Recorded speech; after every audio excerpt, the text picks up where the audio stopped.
Hello, world. Welcome to our live Ask Us Anything and recap of women's hockey. We are the dynamic duo of the Founding Four podcast, which, of course, is a podcast over on Black Rosie Media. And we are two Latinas with spicy hockey takes. Angelica Rodriguez and Erika Ayala. We are here. The chat is live. So if you have questions, as you can see, maybe I have my OG. This is the first ever hockey jersey that I ever owned. Technically the second, but the first one was a hockey jersey that I got at a baseball game. So rocking this right now. So we want this to be a time for you to ask clarifying questions. We'll answer what we can, but there is a decent amount that we just don't know. And also, if you just have other questions regarding anything about what we're doing here at the Founding Four Pod or Black Rosie Media, Angelica wrote a great piece kind of walking us through the timeline. And even since that piece has been published, there has been more information. So we'll try to keep you up to date. But first and foremost, just so we make sure that the chat is working and everything, let us know where you are tuning in from, including myself. So I am in Tulsa, Oklahoma. Yes, and I am currently in North Tonawanda, New York. I'm dog sitting for a friend, so I am just north of the city of Buffalo. Okay, very cool. That's right. I forgot you were dog sitting. Yes, they're behaving right now. We'll see what happens, but all right, we got North Carolina in the house. North Carolina, raise up. My girls. Let's go. I love it. Hey.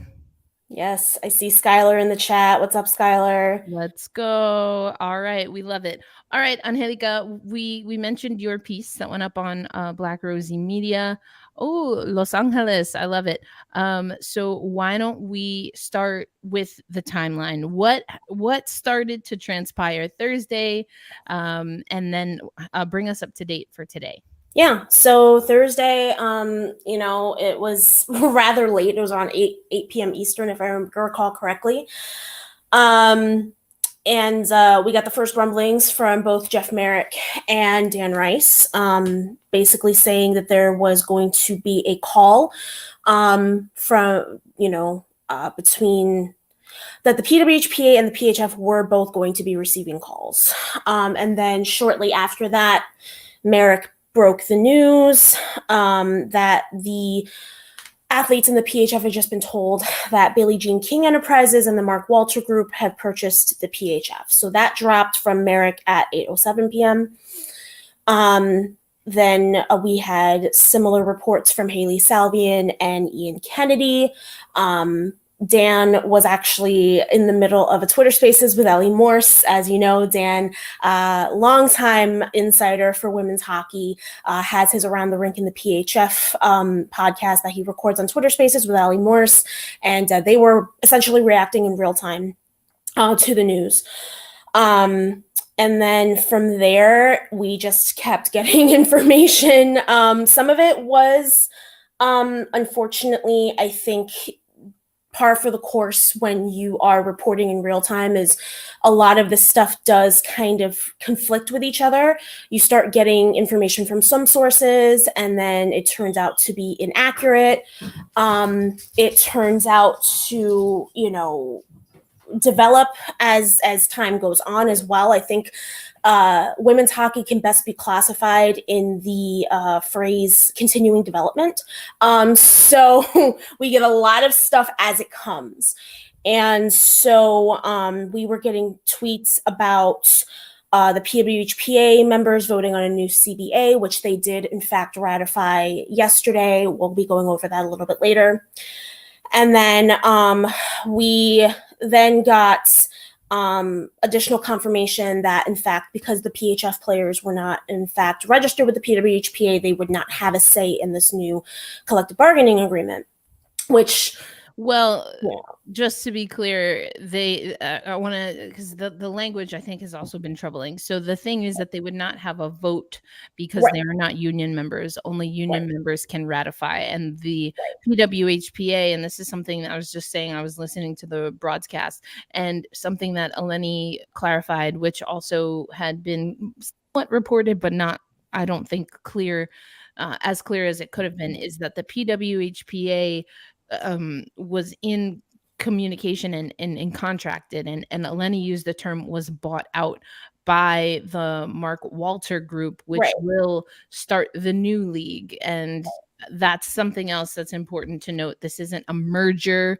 This No. was an acquisition, and the PWHPA has shifted. If you've noticed, they've shifted their language.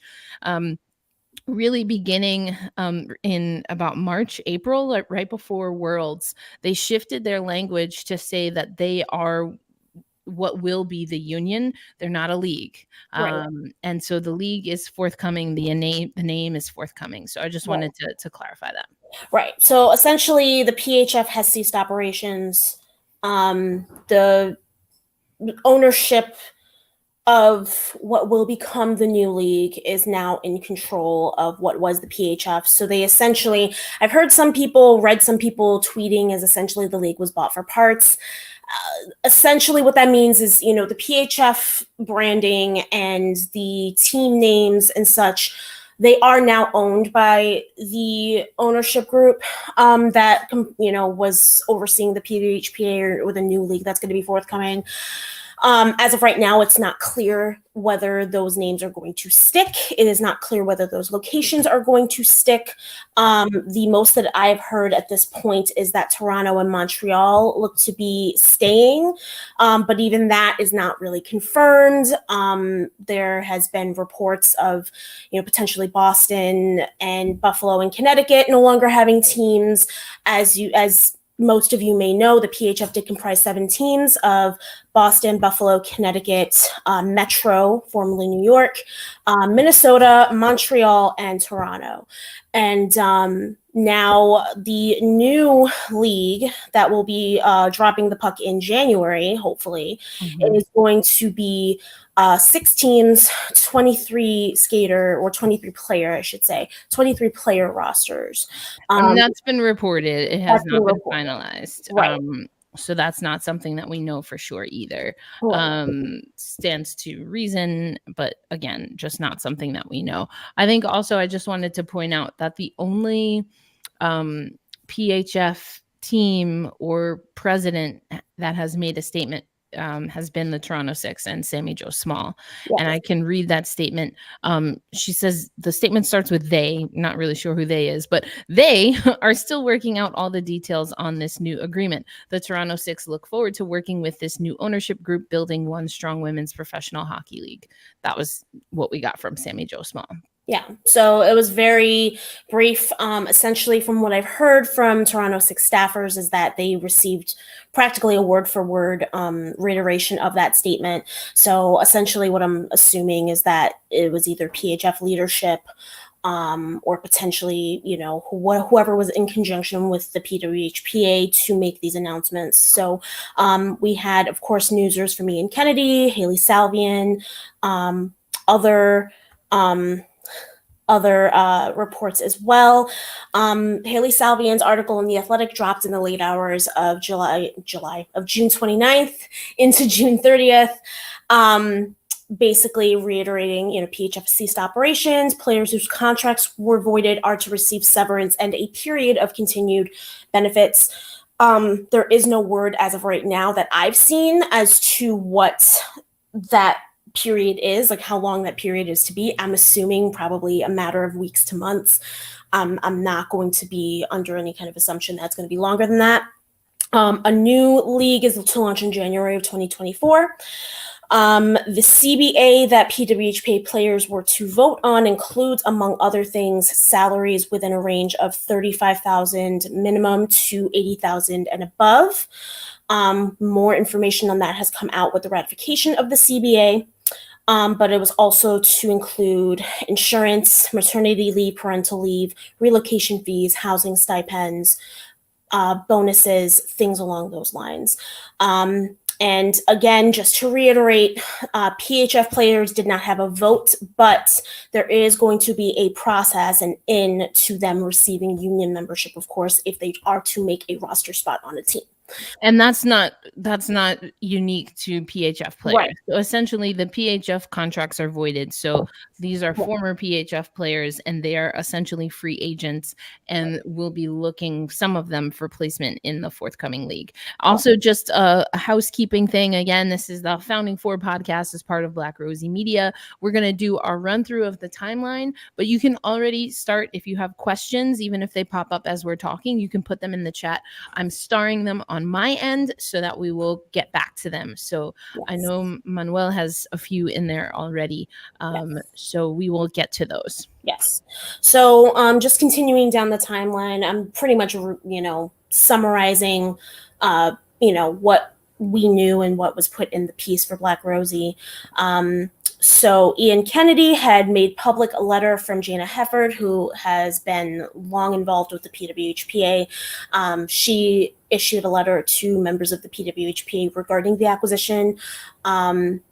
Also, there has been information released about the selection process for these new teams.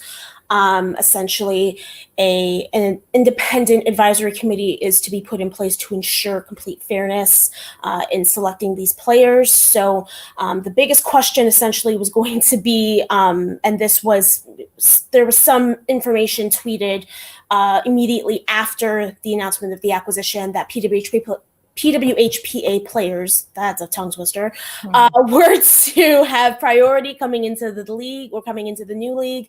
That has been reported to not be the case. They are supposedly having this committee in place to ensure that regardless of where you come from, you will have a fair shake. Again, we will be definitely making sure that that comes to fruition. I'm sure that many reporters will be asking questions about that as time goes on. Who's going to be on the committee?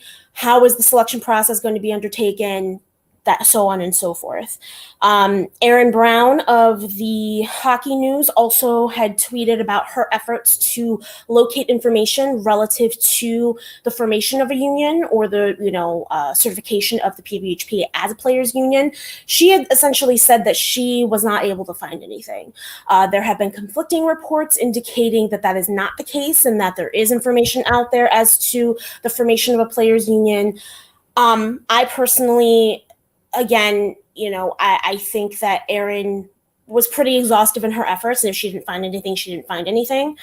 Yeah. There were people who had issues with that. I personally don't. So yeah, and to clarify, so Haley Salvian was a person who added more context to this and said that what the PWHPA did, so effectively, again, we're using PWHPA to talk about what is now the players union for the forthcoming league.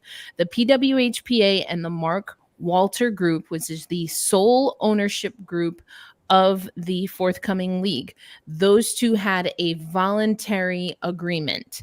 And so by way of that, they did not have to file anything with the Department of Labor.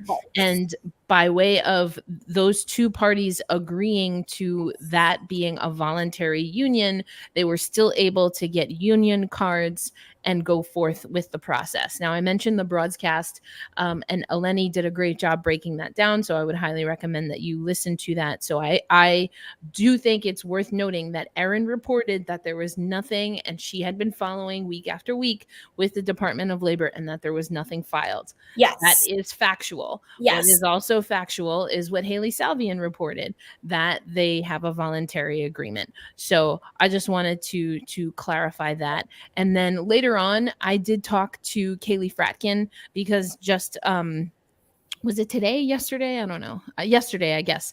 There's a player leadership committee. And so I spoke to Kaylee Fratkin, and she also talked a little bit about what the process was beginning to look like on the PHF side. So we can talk about that. But just wanted to, again, clarify that and anchor it with what we know so far. Yes. And Erin and I actually had a pretty lengthy discussion about this as well. She essentially said the same thing. A union can be formed without filing with the Department of Labor. Essentially, it's if the two sides agree to work together, that's, what it is. It's contingent on those agreements being made, though. But one thing that was troubling to her was that this was typically a transparent process. And according to her, anytime she was, bringing up, card signings, voting to ratify bylaws, all of that stuff, apparently it was always behind an NDA, which to me, union and NDA, which is non-disclosure agreement, those two things are not congruent with each other. So that was a big concern. When she brought that up to me, I was also very concerned, because it is something that it's like, wait, well, why is it behind an NDA? You're supposed to be, essentially, one of the things that unions fight for, in effect, is transparency. So the formation of a union and it not being a transparent process is like, what's going on there? So there are concerns there. There are questions there that still need to be answered, I think. And, who was making those decisions, who was really, instrumental in getting the union together, who was instrumental in bringing up the, what the players wanted to in the CBA versus what ownership was willing to, capitulate to, all of that stuff. And again, that's more stuff that I'll be talking about too, down the line, as we talk about the CBA and we talk about some of the concerns regarding contracts and just typical employment and labor conditions. I don't profess to be a labor lawyer. I am not a union organizer, but I have been an employee. I think we've all been employees at some point. I think we all know what to expect with certain things. And also with someone, speaking as somebody who was recently employed by a company that is currently fighting unionizing efforts, and that's all I'll say. There is a lot of information that I find very parallel. So, all that to say, Erica, you also wrote a piece for Forbes detailing the details of the acquisition, had some comments from Liz Knox, who was also a longtime PW member, and part of the, I'm assuming part of one of the players who formulated or helped to bring about the CBA. Correct. And she stated, essentially, we just found out about it pretty much in line with everybody else. We're not going to stop our vote, which that's well within her rights. As well as, she did make some comments regarding, essentially this is kind of a win for the 100 or so PW members who have kind of sat out playing with the PHF and yada, yada.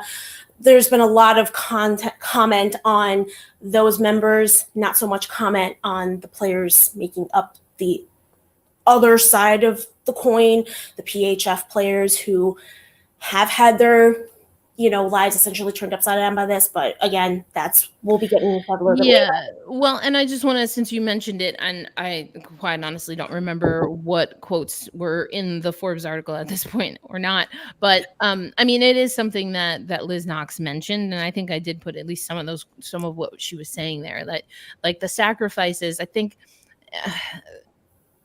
My opinion is that there are a lot of quotes that are coming out, and we are still, the collective we of women's hockey, journalists, fans, players, are still trying to absorb what is being said on the record versus some of the things that were cited just to a source. And I think Eleni, again, on the podcast, I think she did a really great job of kind of explaining that the impact of reporting with sources, and then some of that ultimately not ending up to be fully contextualized, I think is the nicer way to say it. You can maybe use other words if you so choose, but without it being fully contextualized, it's created this really weird kind of echo chamber in women's hockey right now, where even players, as they're getting information, are trying to decipher what they're reading or hearing versus what they've saw on social media. And I think that's the unfortunate part about it. But I do want to say that Liz Knox did talk about the sacrifices of the PWHPA, because she had a front row to that. I think she's also talked about that the PHF has also had their own form of sacrifices. I know I also spoke to Madison Packer for that. Madison Packer, Kaylee Fratkin, who I spoke to today, both talked about that the PWHPA has pushed forward, particularly the collective bargaining agreement. Kaylee Fratkin mentioning that the PHF was on track to do that as well. Madison Packer said it a little bit differently, but what you hear from Kaylee Fratkin and Madison Packer quite clearly is that they want to make sure that it is celebrated that the PHF got women's hockey, or is particularly the league that they were playing in, to a point where it could be acquired and not just die. And that is something, for those who've been following women's hockey in the past, there have been reports that people like the NHL had no interest in, and there were people who were close to certain hockey players that were saying, why would a league try to get bought out? That we're not at that level. And so I think, knowing that history, I'm talking now more so from the eyes of Madison and Kaylee Fratkin, knowing that history, knowing that there are elements that will, of the PHF, that will scaffold this new league, and knowing that the PWHPA's efforts on a CBA will also scaffold the players union. I think it's fair to say that there have been a lot of sacrifices. There have been a lot of people who had to stand firmly in the sand. And what Noxie said to me is that the PWHPA, they have pen in hand, but that there are a lot of people that have sacrificed for women's hockey to get to where it is. Right. And we're not going to, I'm not saying it to say that, you know, players haven't been saying that. I'm saying that the piece that you wrote, and you may well have put it in there and it got edited out because I didn't see it. And this isn't a knock on your reporting. It's not a knock on anybody's reporting. Because again, I think a lot of this is people are responding. I mean, this is days after the fact. This is not weeks or months after the fact. This is days after the fact. So there's a lot that is still fresh. There is a lot that is still to be determined with regard to this acquisition and this new league that's going to come out. I mean, this league is not going to happen until January. So there's a lot that still needs to be put in place. The broadcast podcast was just linked. I saw Mike Decato asked what podcast was Eleni on. It is the broadcast. The link is in the chat, so you guys can check that out. Also want to come back to this. There's a lot of talk on Twitter, but do y'all know what was the PHF in financial trouble? I mean, even just before we went live, I saw another tweet about this because Reagan Carey, I guess, made some comments to Just Women's Sports about how she feels that foundationally the legacy of the PHF, and she told me this as well, but I know I didn't put that in the article, but she talked about that the legacy she feels is getting the salaries up. And so what I can tell you is that I asked Reagan Carey if the sale hadn't gone through, because this has been something they've been working on for at least 6 months. That's according to John Boynton, because I spoke to him directly. So I'm giving you reports. Multiple sources have confirmed that. Right. Well. But I'm telling you, my source is John. And so I can tell you factually that he told me that they were working on it since the end of last year. And Reagan Carey also confirmed that. Reagan is the one who told me that they were living or operating in parallel realities. That was the term that she used. And her explanation of that was that sales take a while to go through. And so they needed to follow and do what they needed to do to have that sale. If the sale didn't go through, that she told me 100% yes, the PHF would have been able to operate and honor its contracts and move forward and continue to grow. That's what she told me. Yes. So essentially, all that to say that the league did not necessarily appear to be experiencing any financial troubles. It was just an opportunity to kind of create the one league that people have been angling for. That's correct. That's what we have been told. We have no information to prove otherwise at this time. There's nothing indicating otherwise other than pretty much speculation and hearsay, to be really honest with you. That being said, I do want to go over the two statements from the PHF and the PWHPA as well. Both of them issued statements the PHF issued theirs in the form of a press release. So the basically the first two graphs in the PHF statement are saying new professional women's hockey league will launch in January 24. New league was announced today by business and philanthropic leaders Mark and Kimber Walter, Billie Jean King, and PHF governors Joanna and John Boynton. The league will be supported financially by the Walters and led by board members including Billie Jean King, Ilana Kloss, who was a sports executive, exactly where, I'm not sure, and Los Angeles Dodgers president Stan Kasten. So we do have some MLB involvement here. The new league has acquired assets of the PHF and has spent months negotiating a collective bargaining agreement with the PWHPA.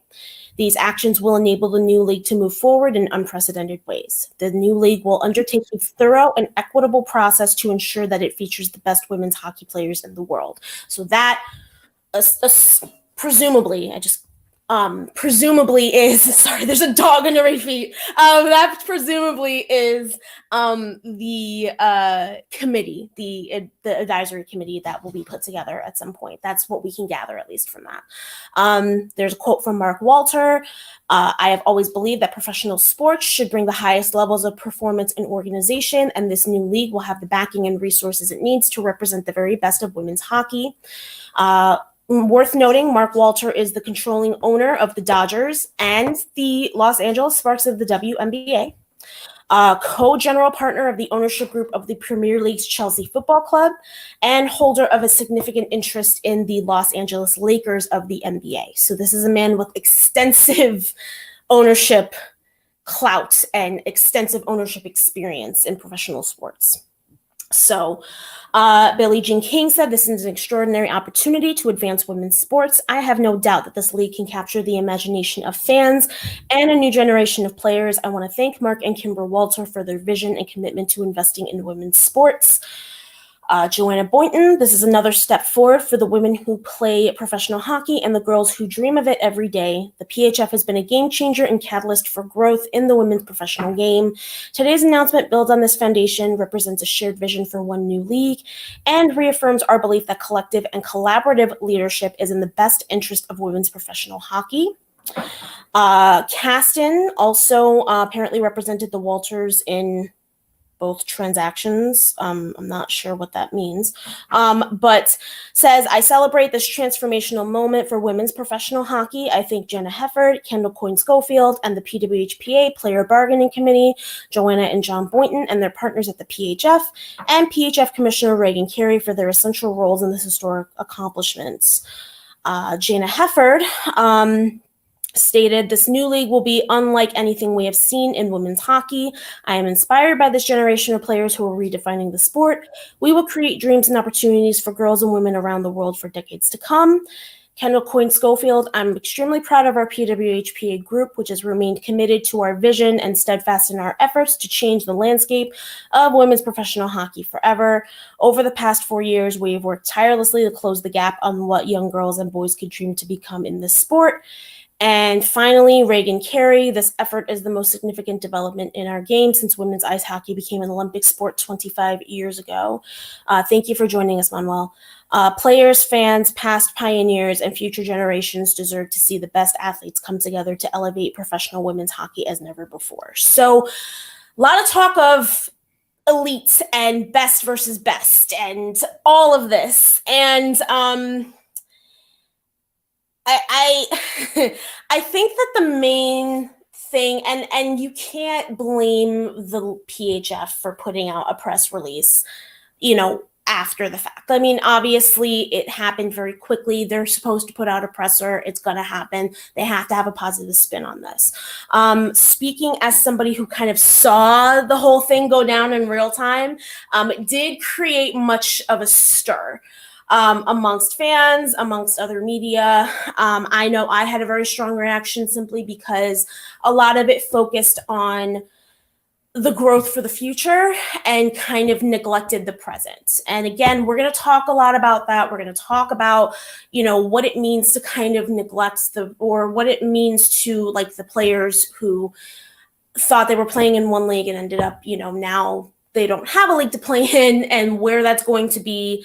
No texting and driving. Absolutely. No texting and driving. We don't like that. Trust me. I looked at my phone for an instant and I have a ticket to answer for from the Village of Kenmore, which I will be fighting. But anyway. Maybe you shouldn't show them this live stream then. No.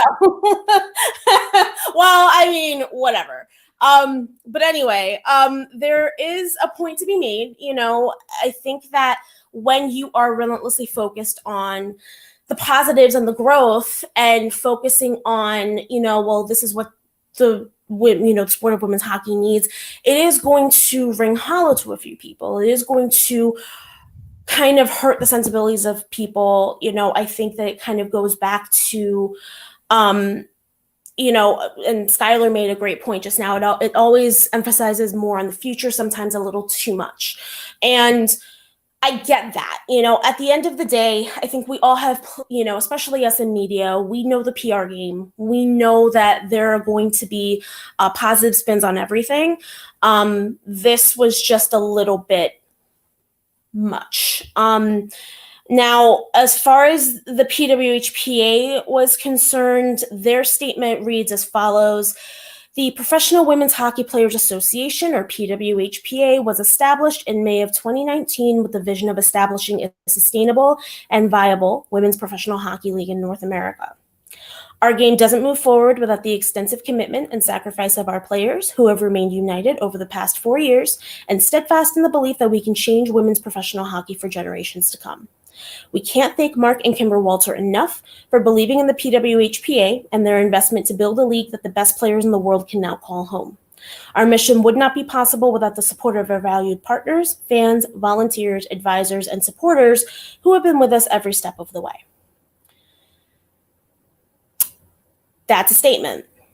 That's a statement. That is, again, stirred up some feels, stirred up some negative emotions, and I see why. It definitely felt, again, very self-congratulatory, very much like job well done. You basically bought a league. Great for you. But, well, the PWHPA didn't buy anything, just to be clear. They are beholden to what their ownership group did. Yes, they are. Oh, okay, we're gonna, I mean, just in effort, and I'm glad that you're here to kind of clarify. I am here to just say what the hell I gotta say. So I completely, but no, you're right. It is, the PWHPA ownership group, they're beholden, the players are beholden to what their ownership did. But essentially that's kind of how it felt. It was very pat on the back, self-congratulatory, and very much like, okay. So since then, we did receive clarification. There were some reports PWHPA players have preference on rosters, not true. PHF players on work visas are being deported soon. That doesn't seem to be true, and I know that you had said Eleni had some information on that, which I'm very happy to get to. PHF players who get roster spots won't be covered by the CBA. Completely not true. I don't know who made that up. If you make the league, you are part of the union. Right. And Liz Knox, and again, for those who are on our Patreon posse, you will have the audio of my conversation. It was a quick conversation with John. A lot of people, just for the record, that I was talking to were on their way to travel somewhere because it was a holiday 2 times over in North America, Canada Day. And of course, it's the Independence weekend for those in the United States.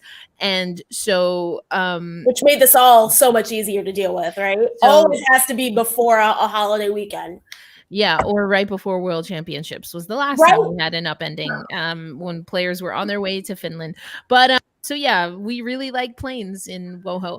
So anyway, you can listen to that full audio and full transcripts will be available to the Patreon posse. For everyone else, we will have a roundup and just more comprehensive, because I do want to get as many quotes as possible. Yes. I will be doing another article for Forbes, and then we'll have some stuff over at Black Rosie Media as well.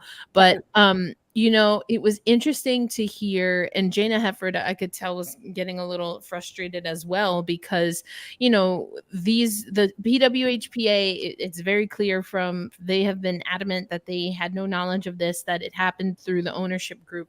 And so I have no reason to not believe that timeline. I think the difficulty is now they just like the PHF players are beholden to a timeline that they didn't know what was happening. Right. And so as the reporting or speculation came out about, will the PHF players be able to be a part of the ratification process? I mean, if you could hear eyes rolling on a phone call, then that's what it sounded like to me, because Jana Hefford and Liz Knox were exhausted by that line of questioning, because and I think it's an interesting question because of the context of how really mainstream media talk about women's hockey, women's professional hockey, but within the context, particularly of the PWHPA and their push forward for a union, that question doesn't make sense if you're someone who's been reporting on the PWHPA union or has been talking to the PWHPA union regularly. That just doesn't make sense. So I did ask the question because it was something that I wanted to, I've been using the term anchor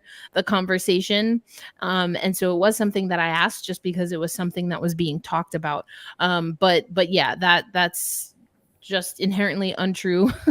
That there was no shady business on behalf of the PWHPA. Correct. They needed to ratify within 72 hours because that's the process. And also the ratification of the finalized CBA. So again, the CBA was proposed and finalized. All parties got to review it. And then the ratification is that membership then votes on it. I heard from Jana Hefford that she expected upwards of 90% or so of membership to be able to vote and to vote for passing. I think Haley Salvian has reported since that it was unanimously passed by those members who voted. So we have 97 card-carrying members of the PWHPA. We don't know what the passing vote was. So did it pass by 5 or, 85? We don't know. But also what we don't know is, and Haley Salvian did put this in her report, Kaylee Fratkin has also confirmed that the CBA is not public. So the voting members presumably have seen it because they had to vote on it. I hope they saw it and read it before they voted. So that's just 101. I mean, we on our streams have taught people how to put on face masks and take them off properly. Yes. We're also going to teach you, if you get a contract, go ahead and read it. Read it. Take the time to read it. Okay. This is just, this is no shade. We just care for you. So read your contracts. And if you don't necessarily want or are able to read it thoroughly, have your agent read it for you. Have literally. I know that a lot of you have agents. Have someone who can help you read it. And if you have a question, you ask before you sign it. Anyway, so that process was not going to stop, given that the PHF now was effectively homeless and would be joining this new house that's not built yet. So yeah, that's just and I think that it's also worth mentioning that just by virtue of, if it is true that we have that I made this meme was fantastic. I'm not gonna lie, I laughed. I don't care. That it also stands to reason that there may be members of the PWHPA who were able to vote on a CBA that they might not be protected by because they may not make a roster. Make the roster in January. So it does go both ways. And I'm sorry, I want to go to this question. Yeah. So it was ownership group to ownership group. And I'm assuming none of the players knew. Yes, that is correct. It was the Boyntons were quoted as, from what Angelica read, and it's in the press release on the PHF site. And then they worked with the Mark Walter group. So those are the two parties that we figured it out. It out. We're good. So yes, none of the players knew. That's what we've heard across the board, that none of the players knew. Right. That is also another thing that I feel like, from what I've spoken to, and again, I've spoken to players on a more personal, off the record basis. I'm not going to name names of players that I've spoken to. What I will say is a lot of players felt very blindsided by this, because a lot of them now have their contract with the PHF voided. They put down payments on houses and cars. They have been put in a position where now they have to find another league to play in, or potentially try to fight for potentially fewer roster spots. And now you're fighting with NCAA players, you're fighting with players coming over from international leagues. The competition has just gotten much bigger after you had a spot on a team guaranteed for the fall. Now you have to fight now for a new spot on a new league, or find a place to play. And I know that this affects quite a few European players as well. I know of at least one or two European players who now say that they no longer have a league to play in because of the fact that, they were going to play in the PHF, and now they have to figure out what to do next. They may not be able to play. So it is worth noting that,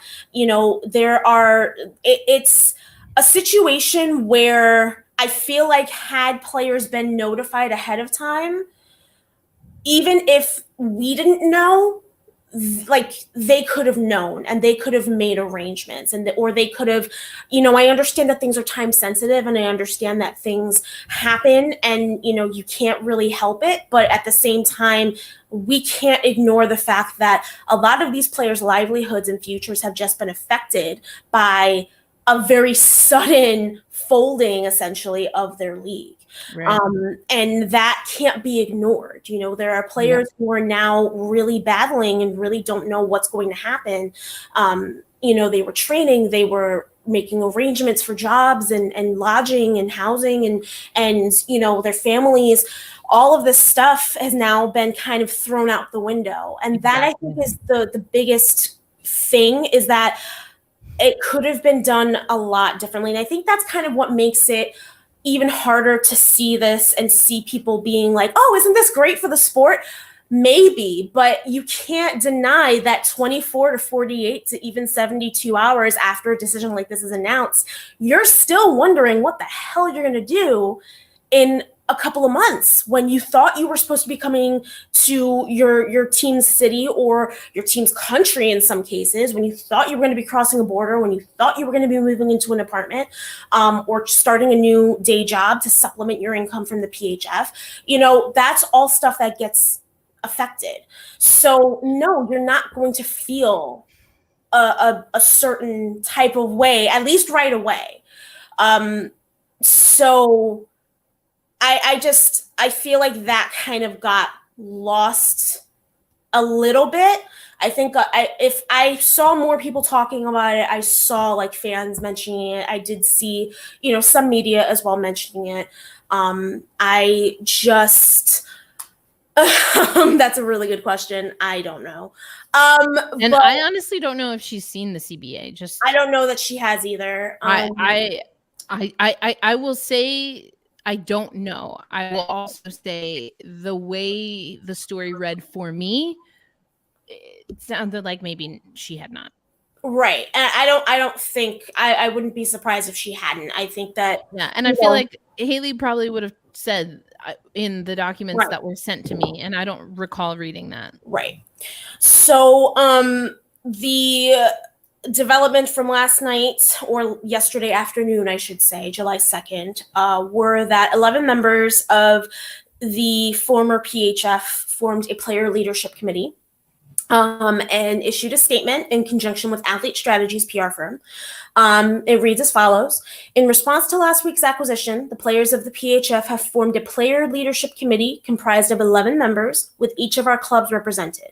Our representatives are Jillian Dempsey, 8-year veteran, and Allie Thunstrom of the Boston Pride, Dominique Kramer of the Buffalo Buttes, Casey Bellamy and Kennedy Marchment of the Connecticut Whale, Madison Packer, 8-year veteran, Kaylee Fratkin, 8-year veteran, and Katarina Mrazova of the Metropolitan Riverwoods. Katarzyna Mrazova, sorry. Sydney Brott of the Minnesota Whitecaps, and Sophie Petit of the Montreal Force, Cheyenne Darkangelo of the Toronto Six. Today, all women's hockey players are united stronger than ever as we enter this new era. While our player leadership committee may only officially represent the interests of the former PHF player pool, we join the table as teammates here to support the needs of all hockey players, collaboratively building a product everyone can be proud of. We look to depart from the divisive narrative that too often plagued the many great achievements across professional women's hockey and become unified as we collectively create hockey's future. As we embark on another league formation, we bring the power and the infrastructure we fought to build. We are hugely excited to see a unified league that will house all of the best athletes that hockey has to offer and aim to build the strongest league that can stand the test of time. The PWHPA was an incredible mirror that asked us to reflect on the changes we desired and fight for them in solidarity, and we will bring that momentum with us. We are empowered to be entering an environment that has a union and CBA that lays out a roadmap to continue to build on. That work, in harmony with our new ownership group, will be a great addition to the foundation that years of athletes within our league and before us in the NWHL, CWHL, and WWHL have laid. Worth noting, for any of you who were not aware, the NWHL did exist in a former form in the 2000s in Canada. So that's what they mean by the NWHL in this context. Although this is the end of the PHF as we knew it, this evolution will never erase the tireless and thankless work of our athletes. This is a moment in a much larger movement that has hundreds and hundreds of names that will one day be enshrined in history. In the face of change, we choose to honor those builders and celebrate the future. We started this thing and we aren't done yet. Onwards and upwards together. So, that is a statement from the PHF Player Committee. Again, the 11 players, Jillian Dempsey and Allie Thunstrom of the Boston Pride, Dominique Kramer of the Buffalo Buttes, Casey Bellamy and Kennedy Marchman of the Connecticut Whale, Madison Packer, Kaylee Fratkin, and Katarzyna Mrazova of the Metropolitan Riveters, Sydney Brott of the Minnesota Whitecaps, and Sophie Petit of the Montreal Force, and Cheyenne D'Arcangelo of the Toronto Six. Those are the 11 players. Worth noting, Jillian Dempsey, Madison Packer, Kaylee Fratkin, all 8-year veterans. Mm-hmm. A veteran of... Yeah, there's 5. I thought you were going to say there's 5 total founders of the league. Yes. But yes, 3 are 8-year veterans, and then you also have Casey Bellamy and Cheyenne D'Arcangelo. And LOL, I saw people being like, no disrespect to Casey Bellamy, but why is she on the list when she hadn't even played in the PHF? She hasn't played in the PHF. That's correct. But she did play in the NWHL. Yeah, she did. Again, it's worth noting. Before the PHF was a thing, it was called the NWHL. And before that NWHL was a thing, there you go. And before that NWHL was a thing, there was another NWHL back in Canada. And before that, no, I'm sorry. All right. And before that, Isabel was a real person. And then, yeah, right. No, and then, no.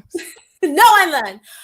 So yeah, it's strong leadership. When I first read this, I wasn't entirely sure what the purpose of it was, mainly because of the fact that it doesn't change anything.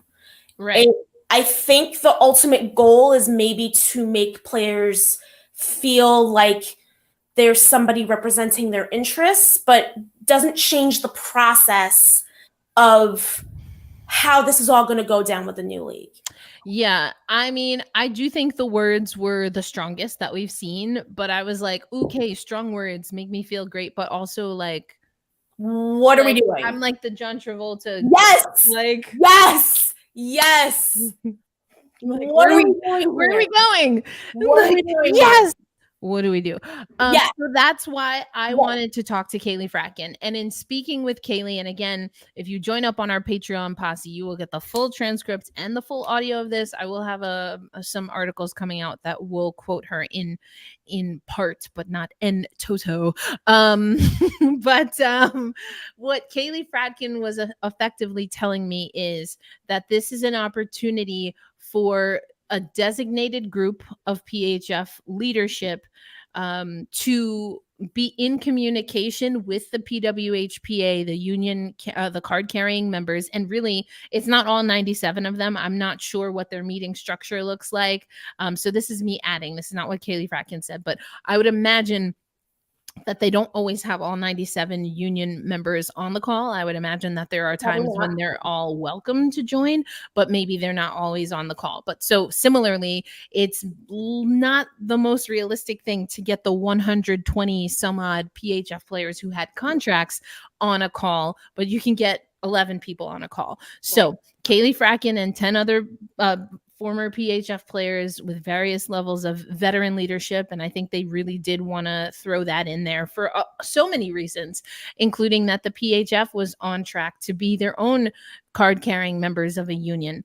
And so what they're we'll going to talk about that. and so what they are going to do is they've already started this. There will be weekly calls between the PWHPA union reps or union overall and the PHF leadership committee will partake in those conversations. And so right now, from my conversation with Kaylee Fracken, the first thing that's happening is that all players are kind of catching up with the acquisition because this happened to them and on their behalf, but not with them. With any knowledge. So all players are catching up with what the acquisition actually means and what it will look like. A question that we hear has come up a lot is, well, what are the teams? I mean, that's a very valid question that we still don't have an answer to. Right. Because Acquired was a league that had 7 ready to go teams with 7 ready to go rinks and 7 ready to go staffs. And apparently not all of those are being carried over. So we got some work to do. Right. But another thing that Kaylee Fracken, and I asked her about everything from the salary range to the 8-year lock-in that we hear has been reported. And I think Kaylee Fracken, I've always had a lot of respect for her, but similarly to our tip of the day, Kaylee Fracken said, I would love to answer that question, but I can't really do that now because I haven't read the CBA. So, so again, that's fair. It's fair. Fair. It's absolutely he didn't have fair. a vote. He wasn't able to see it. And I mean, it is what it is. It's better that she doesn't comment than, she says something and it ends up not being true. Some people could take a note from that. Anyway, so yeah, I'm glad that we have I'm glad that we have that context. Because essentially on its face, yesterday I had a lot of conversations with people to the effect of, what does this do? What does this serve? These players are arguably players who have little to nothing to worry about in the context of the new league. If they were to if they were to compete for a roster spot, I see them being very big locks for roster spots. So what does this essentially prove? And if they're not going to play anymore, then I can still see them in a coaching role. I can see them in an advisor role. I can see them in a scouting role. There are roles for them within women's hockey, which is why I'm glad, again, we have that context. We also have, again, Mike Dicato said, it's leaders that PHF players are used to communicating with. I personally probably would like to see 2 from each team rather than some teams, triply represented, but it is what it is. But with all of that being said, with that context, I think it is very important to have that outlet. And again, I think that Skylar had mentioned, I thought she was a great choice. I'm assuming she means Casey Bellamy was a great choice to help bridge from the NW/PHF to the PWHPA, which is it is a very great, that's a great point. So with all of that said, I do think that, these 11 players could do, something to kind of help, again, bridge that gap. And I think that it's ultimately, again, those things remain to be seen because we just have this press release and we don't have much more information to go on. So as always, things remain to be seen. But yeah. And I think also it's worth noting that Kaylee Fracken mentioned the player support office that the PHF staff is running, and that's something that I I'm pretty sure it was in the Forbes article as well. I didn't Yes, have the it was. name. I forgot to mention that. I do apologize. No, it's fine. I didn't have the name at the time. It wasn't officially mentioned, but it's the player support office. So there's an email. The staff of the PHF is helping in the transition between Jana Hefford and Reagan Carey. And it was mentioned again, I believe, with Kaylee Fratkin, but 30 to 60 days is kind of this window where they're going to start wrapping things up. Kaylee Fratkin did confirm that there is a severance package. It was a funny little anecdote, but she said, people can opt in. And I was like, well, what is like the opt-in process? And then she was like, well, I don't want to speak for everyone, but I don't know why you wouldn't opt in. But she's like, I guess you don't have to if you don't want to. But basically, it's something that's available. And similarly to how a severance package would work, and this has been reported elsewhere that bonuses that were paid out will be for players to keep. So congratulations to everyone who got their signing bonus. That was hella smart. And hopefully that was your down payment for your house. Anyway,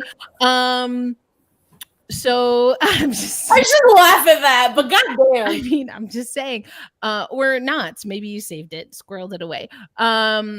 So there will be a severance package, which includes, for some people, they had full healthcare benefits under the PHF. And I just, all right, I'm gonna get a little spicy here, but I mean it.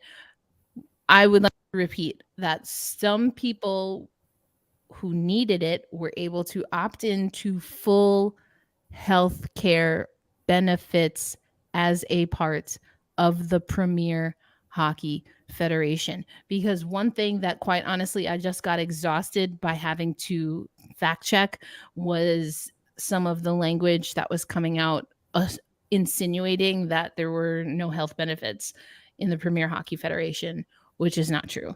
Now we know that some players that were playing in the Premier Hockey Federation, just as an example, Kaylee Fratkin being one of them, obviously Jillian Dempsey being another, they have jobs where they might not need to and or want to buy into or opt in to a full healthcare package from their hockey employer. Similar to any employment. You have options. If you have a second job or if you have a spouse who has you as a beneficiary on their healthcare package and their benefits are better, then it does not make sense because, and I hate to bring it into like US healthcare because that is a whole thing that I'm trying to deal with right now. But for those of us in the US, healthcare benefits, the payment for those comes out of your paycheck every cycle, whether it's weekly, bi-weekly, whatever your cycle is. Every paycheck, those benefits come out. So if you don't need them, you're not going to opt into them.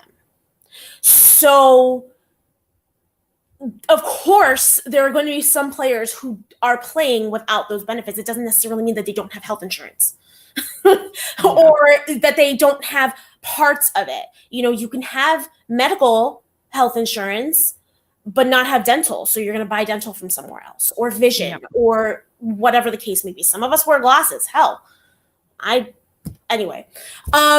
So like, it's just, there has been some misinformation floating around there for a while. Yeah. So, yeah. I also, I'm very curious to get your thoughts here because I've also seen people alluding to, again, Reagan Carey's comments that were reported by Just Women's Sports and saying that the legacy of the PHF is that they were able to bring up the salaries, which, let's be honest, has been true since the NWHL days, when before that nobody was getting paid. True. And then again, when, yes, they did cut the salaries, that's how they got to season 3, 4, 5, 6, 7, and on, but they still were pushing pace when the CWHL was sending ambassadors to China. But I've seen comments saying, I forgot about that. Auntie never forgets. And also for our one-on-one series that was supposed to launch right before the torpedo hit, we can still do it. We're still gonna do it. We're still gonna do it. Again, Patreon posse, you'll get those first. And one of the people that we spoke to was Nora Ratu, and she talked about that. We talked about that. We also talked about what professionalism and viability liability looks like. And she mentioned a lot of things that had nothing to do with money that I thought were really interesting. So Patreon posse, you're going to get that first. Because I think a lot of people are focused on the monetary aspect, which correct, which is also what Kaylee Fratkin said. Because I asked her, I was like, where does this stand within the context of what you personally are used to? You've been in this league from the beginning and have seen the salary ebb and flow, and then rise. And she said, great question. Can't answer it because I haven't seen a CBA. And I was like, Kaylee, this is why I didn't really say it, but I was like, this is why I fucks with you. This is why I fucks with you. That part. But anyway, the question though that I had for you is because I've seen some people saying that Reagan Carey's comments about how she's proud that the PHF has been able to push the needle for salary is disingenuous, given that the league cut salaries in season 2. Reagan Carey wasn't here in season 2. Point number 1. But I'm curious your thoughts because I have some, and I've been trying to keep it neutral, stick to the facts. But Auntie has thoughts. Well, again, Reagan Carey was not here in season 2. True that. Reagan Carey probably knows of the cuts that took place in order to ensure the survival of the league.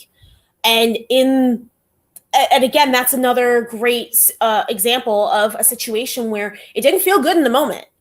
It really didn't. It sucked. Oh, no. It was awful for players. Players, I'm sure, had a lot of strong feelings about it because I remember because I had to talk to a bunch of them in the wake of, I think the Buffalo Buttes and Boston Pride game, and the Pride smacked, literally smacked the Buffalo Buttes 5-0. So on top of the news of salaries being cut, I had to talk to 3 athletes who were also national team players at that point, who just had their salaries cut and had to deal with a shutout loss. So that was a very tense, to say the least, press scrum. But to your point, I don't know where they came up with that, because at the end of the day, the salaries in the PHF were still the most that we had seen to that point. I will say a lot of signing announcements up to that point had the phrase I love, terms of the deal will not be disclosed. But we can assume, just based on the fact that the cap floor was 1.15 and the cap ceiling was 1.5, these players were making more money than ever before, and the minimum salary was to be $30,000. That was the minimum, league minimum. So I don't know where they get off saying that that's disingenuous, because again, as it stood, that's what it was. It wasn't that way 3 seasons ago, but again, that's what growth is. Like, I don't get where where y'all be getting these ideas from. People are mad, sis. Like, they just want to be mad. They want to be mad. Hella mad. And I don't blame them, because I'm mad. I'm mad too. I mean, I'm sitting here and that's why I keep saying I'm trying to anchor the conversation. But I have thoughts. I have feels, and I haven't even gotten to the fact that I was expecting to have a broadcaster job in the fall. Exactly. And I don't know if I'll ever broadcast a women's hockey game again. Right. So you have that. I'm facing, in Buffalo, we may well not have a team come January, because there's rumors that Buffalo is one of the cities that's going to lose a women's hockey team. Right. So there's we all have our feelings. But like to categorically say that Reagan Carey is being disingenuous, and the reason that you use is season 2. The math ain't mathin', homie. It predates her. The history is not history. The history is not history. The math ain't mathing. It just don't. The Lego ain't Legoing. Like that don't. The square peg. I get it. We all want a scapegoat. We all want somebody to point the finger at. We all want to vent our frustrations at something. I'll be honest with you. This past 72 hours has been nothing but me venting frustrations at every single piece of information that has come my way. And then I had to center myself, anchor myself, as you keep saying, and be like, okay, what does this really mean? Correct. What information do I have? What information do I not have? Season 2 was, Skylar just said, season 2 was so long ago. Season 2 was 2016, 2017. I was fully 25 years old, sis. I was like 60 pounds lighter. Girl. I was freaking still thinking that I was straight as an arrow. And like I knew I wasn't straight. But anyway, you get what I mean. I was much younger. The point is life was very different back then. And again, the league was in its infancy. The league is still technically was in its infancy at the time of the acquisition. But things are I'm just saying, like, my biggest okay, we already know that's not gonna happen. Okay. First of all, okay, right. The point is that, fam, Reagan Carrion had nothing to do. She's a whole commissioner removed. Like, there was a person in between that. Exactly. It was tied to Minia, then how you gonna pop them off at also, put some respect on Ty Taminia's name, please. Like, sis wasn't there for long, but she had a good time when she was there. She was like, we do an ESPN, we have a neon paint on the dang ice, like we got purple creases. Like, I was like, okay, well, let's do it. Purple creases, oh my god. Oh my gosh, or whatever the heck it was. I don't know, lavender ice. But yeah, I just think that's wild. Like, come on, fam. And let's be honest. Okay, here we go. There are people, like you said, that are saying this is good for business. It stings now, but it's good for business. I'm gonna tell you right now. Some of y'all not gonna want to hear this, but I'm gonna need you to hear me. Obviously, the season 2 cuts were good for business, right? Because they went for 6 more seasons, right? And then got acquired and would have continued going, according to my reporting, for more for the acquisition. Correct. And again, they were acquired. They didn't fold. They were acquired. There was enough inherent value in the PHF that someone wanted to buy it. Okay. Right. And that's another thing, is that people are making all this noise about, well, they financially weren't doing well. Clearly, I'm not even talking about that. Like, I'm literally not even going to acknowledge that, because that shit, I almost cried laughing while you were saying that. But that's this is where, again, it's the math ain't mathin' for me, because it's like, you're talking about financial troubles with the PHF, but clearly the PHF had enough value, again, like you said, for somebody to buy it. So unless you are running Sears and Kmart, I don't see why you would do that. And you just don't have any sense whatsoever. Oh, gosh. Otherwise, obviously the PHF was doing well enough that the PWHPA's ownership was like, yeah, we'll take it. And again, we'll talk about some other stuff to do with, contracts and employment situations and sketchy-ish from the PHF in a minute. But it's just like, I don't understand. Like, again, you want to have somebody to point the finger at. And again, yes, it's good for business. It still does not mean that losing the PHF is easy for everybody. It's not. Just like cutting those salaries was not easy. And again, history has history has definitely not absolved Danny Ryland, which is a whole nother story for a whole nother live stream, perhaps one day. Oh yeah. But the decision to cut the salaries was something that was extremely difficult, that a lot of people didn't agree with. It then led to the PWHPA, almost said spinoff, but I don't know if that's disrespectful or not. But like, I like it. Yes, I'm good with it. PWHPA spinoff, which now has led us to the first union and the first collective bargaining agreement in women's hockey. The salary cuts also allowed the NWHL at the time, which then became the PHF, to continue paying salaries, and some of the growing pains that happened there. Um, I'm sorry. yo, y'all are wild. Y'all are wild on here. I'm Wait, dead. this is the thing to beat up was It was a blue light special. I'm dead, weak. Maddie. I'm weak, Madison. Oh my god. What Rihanna song will best describe this new We situation? found love at a hopeless place. Found love Legit. It feels hopeless, right? And this is the thing. Who's the first PWHPA PHF partnership sportsmanship that we'll get from this, do you think? Do we have one yet? No, right? No. Secret? I don't know. Oh, I meant not not financial partner. I meant in the gal pal sportsmanship that we say sportsmanship, but it's not really sportsmanship. Oh, you mean that? Yes, that's what I meant. I'm pretty sure we already have them. They're just not publicized. Well, then in that case, they don't exist because we don't do that on this podcast. Exactly. So I don't know. Yeah, I don't know. But but anyway, the point being is that I think that multiple things can be true at once, right? Mm-hmm. We can acknowledge that this is good, like this is good for business. Although, again, I have some thoughts about that. I don't see a league potentially going to fewer teams as growth.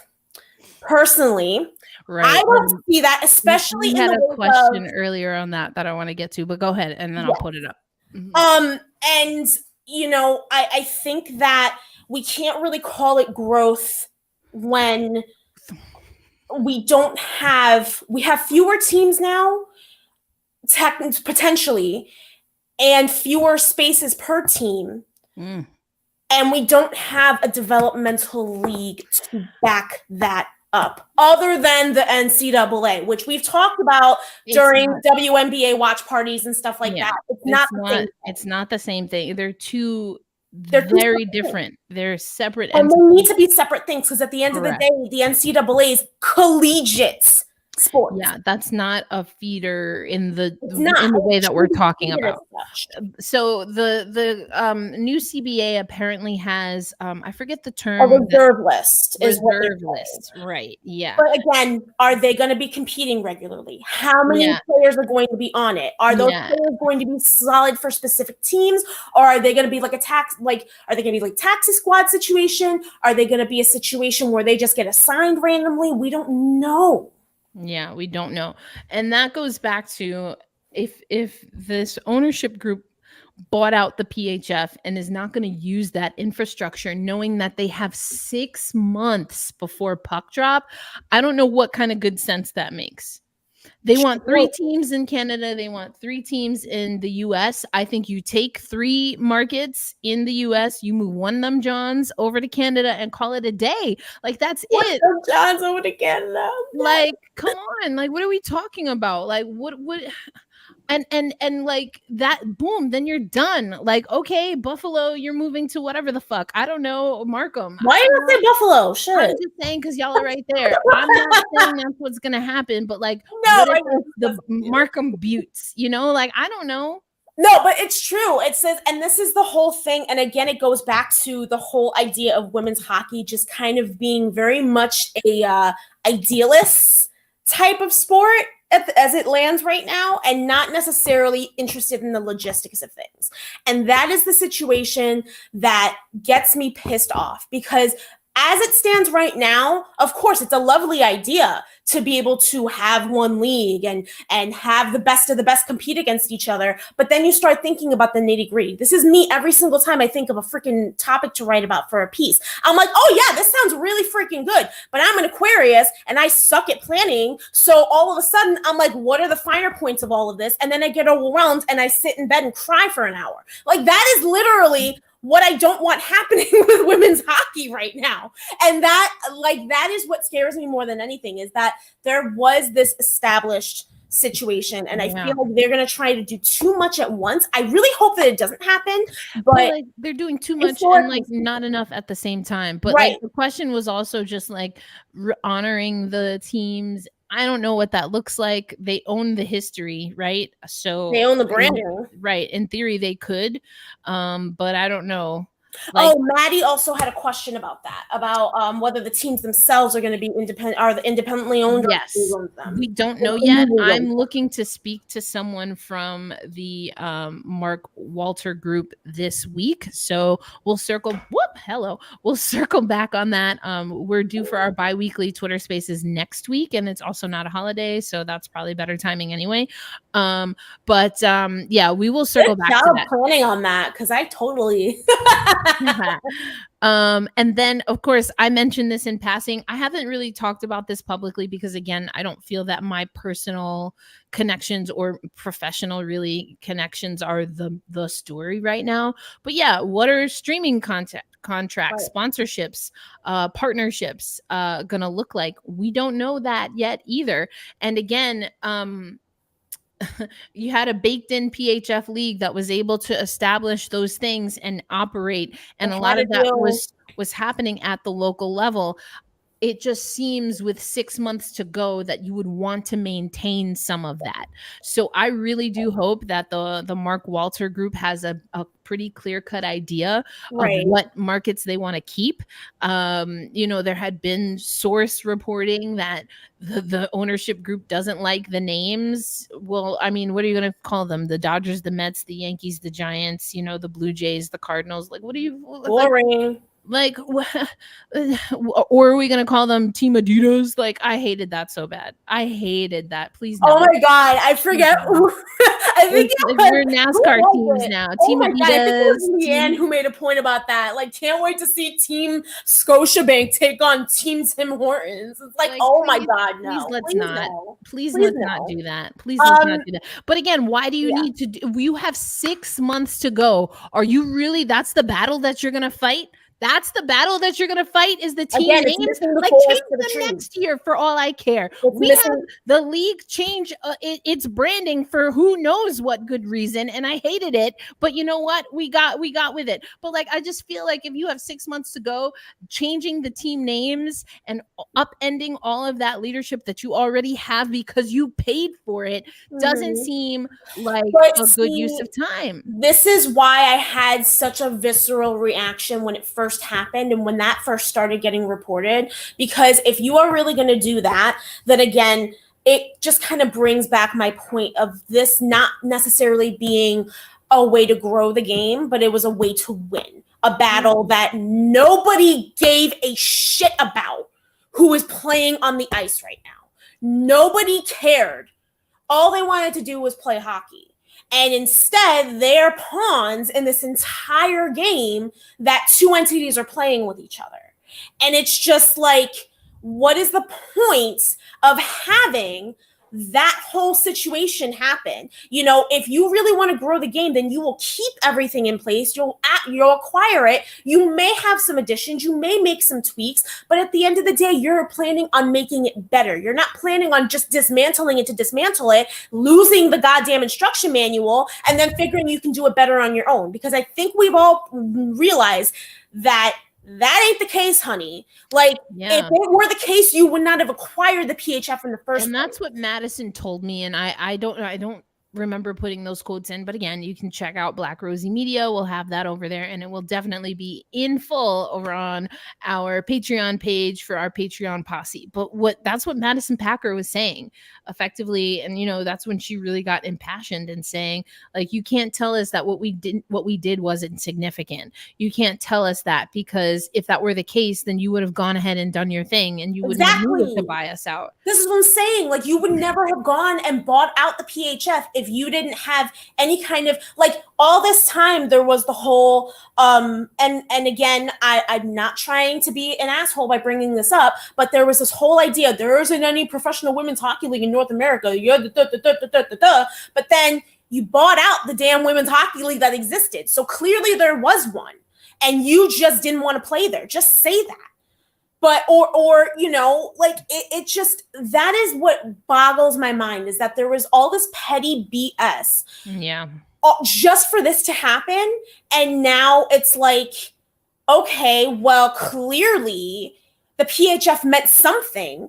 Otherwise, you wouldn't have given a shit. You would have just wanted to put your own thing together and either watch it collapse or put the PHF out of business. Right. And we have a comment. They're so focused on the big picture Yes, that they're missing out on the final details. I agree. And yeah, absolutely. There's so much to do. And I asked Jaina, like, what are the things to do? And like, she, like, again, you'll hear the full audio so you can hear what I heard. But my interpretation of what I heard her say is like, well, the ownership group has a lot to do. She's like, what we got to do is pass the CBA. And after that, I mean, the ownership group got to get to work. That's me summarizing what Jaina Hefford said. But again, you can listen to that or read it over on Black. Yeah, and they just put themselves in an impossible position by saying that they want to do this, that, and the third. Names should be the least of their worries. Exactly. And then Madison also saying, why buy the PHF assets and then move and rename teams? Feels more like they're buying them and don't have a league to compete. Exactly it. Yeah, exactly. So, and like, you want to talk about like Robin says the corporate names were so bad. They really were. They were so awful. And like, we want to talk about, like, I hate to bring it back again to economics, but you want to talk about like capitalism and all of this shit. And it's just like, yeah, sure, you can call this capitalism where one team gets big enough to buy another one, but you can also call it capitalism when there are two leagues to compete with. And there are two leagues with plenty of teams and plenty of spots to be able to bring a valuable enough on-ice product that people want to watch, because people will want to watch these players. I think if the PHF has been able to prove anything in the wake of the PWHPA forming, it's the fact that they don't need big names in order to draw crowds. We were able, thanks to the PHF, we were able to see players who I don't think would have even been able to crack a roster had the PWHPA not formed. So in saying that now it's best versus best, I mean, what are you saying? Because the PHF had plenty of talent to spare. You know, we probably wouldn't have been able to see players like Corrine Schroeder. We probably wouldn't have been able to see players like Carly Jackson, or players like Brittany Howard, or players like, Michaela Grant-Mentis, who didn't have chances at the national team. Haley Skamura got onto the national team by playing with the Buffalo Beauts. So, I mean, you can't sit here and say, well, now it's best versus best, and now we're going to have the most elite league, when there was an elite league right there. Again, you bought it. So, what are you trying to say? Agreed. I just, that's the thing that irks me more than anything, is that, again, there's this whole like kind of cast of elitism, and it's a slap in the face to the players who decided to stay in the PHF and decided to try and build it up to this, massive thing that it was. And it's a slap in the face to anybody who's now trying to make a roster for this new league, because it's like, well, I was playing in the PHF last year. You're trying to say that I'm not good enough now? Like, that is the thing. Like, this isn't not growth. It's not growth when you are constantly trying to undermine your own product.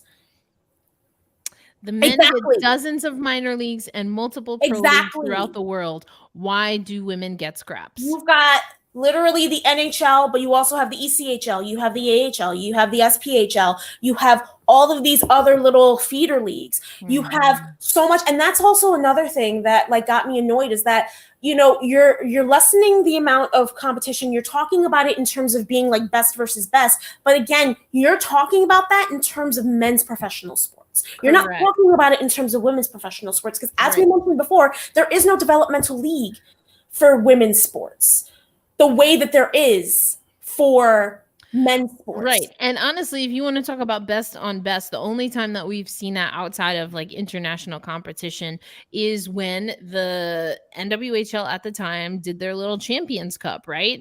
And then we got to see that. Now, granted, that was a hot mess because logistics, but it was a fun concept, right? Yeah. Like, because you're talking about best on best. Are you inviting the SDHL? No. Are you acquiring that league as well? So what are you acquiring the top Russian league? Are you acquiring the top Finnish league, the Nastin Liga? Are you acquiring Switzerland? Yeah, like all these different places. No, that's not what you mean. You mean best on best in North America. Right. And even if every single player, including the backup goalies for Team USA and Team Canada, were in this new league, guess what? What is that? 4 teams, maybe? Right. You're still, and again, like, I think Ian Kennedy. Well, not even, obviously, it's literally 2 teams. Right. Math is hard. It's fine. It's No literally complaint. just, it's No just the complaint. two. We're It's good. just the two. We're Y'all know good. what I mean. The point is, it's not 6. No, well, Ian had made a decent enough point where it's the bottom tier of like the PWHPA is like there's a gap there. There's still a talent gap. Like the mid tier of the PHF is still stronger than like the bottom tier of the PWHPA. So statistically speaking, logically speaking, and again, you're going to have a lot of these PHF players who are in better shape and who are operating, playing at a higher level because of just the format that the PWHPA players were playing in this entire time. There was something that Angelica said, and I was really trying not to go there, but I can't remember what it was now, but you had me chuckling. Anyway, continue. What? Oh, God damn it. I can't stand it. But anyway, but like it's just there's obviously the PWHPA was able to build a foundation that the PWHP, the ownership that is now going to comprise this new league, found lucrative enough. So of course we should honor that. Of course we need to acknowledge that. We need to acknowledge the fact that the PHF, for all of the grandstanding that the PW has been doing, the PHF is going to build a lot of this new league. Yeah, agreed. And again, you're talking about when they say best on best, generally speaking, it has seemed to be a placeholder for the players from Hockey Canada and USA Hockey. That fills 2 teams if you take everyone, which is probably also not going to be the case, even just from those 2 rosters. I'm not going to lie. There are some PHF players who I would easily take over some. Including PHF players who are whole ass Olympians. Like, yeah. Or have ties to the national teams. Because, I mean, we had players from the Whitecaps, 3 of them, who joined for the rivalry series. We have players, and that's what I mean. These players are straddling lines. These players all have ties to each other. They all have friendships with each other. They didn't give a shit. As opposed to half-ass Olympians, which, correct. Holy Night comes to mind. What? I'm sorry. Wow! Boom! Boom! Boom! Yeah! What? She's IHF Player of the Year. Clearly, I don't know what the hell I'm talking about. Caroline Harvey, who? Woo! Mila Pushanova, who? Yeah. Emma Soderberg, who?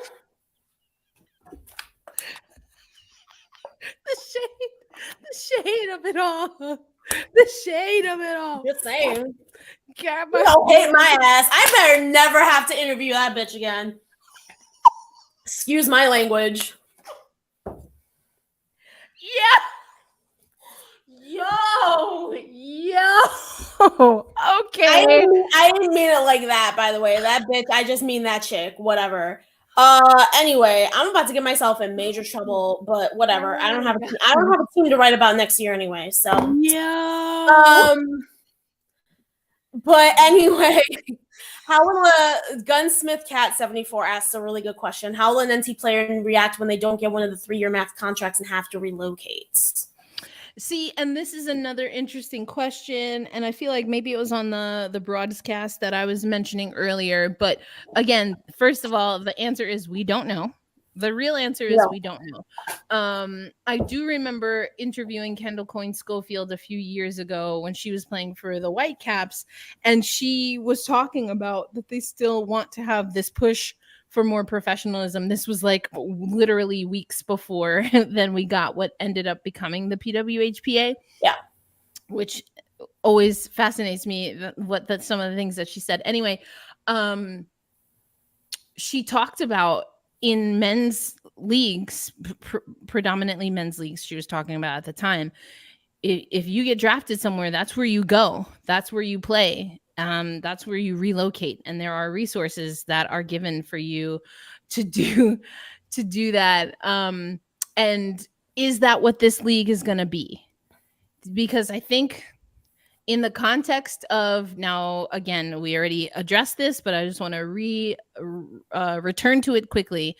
I'm not of the belief that we should be tossing shade to Reagan Carey, certainly not to Reagan Carey. And I really don't think we should be tossing shade to the PHF for signing players or saying that a part of their legacy is that they were able to sign players at the level that they were able to do.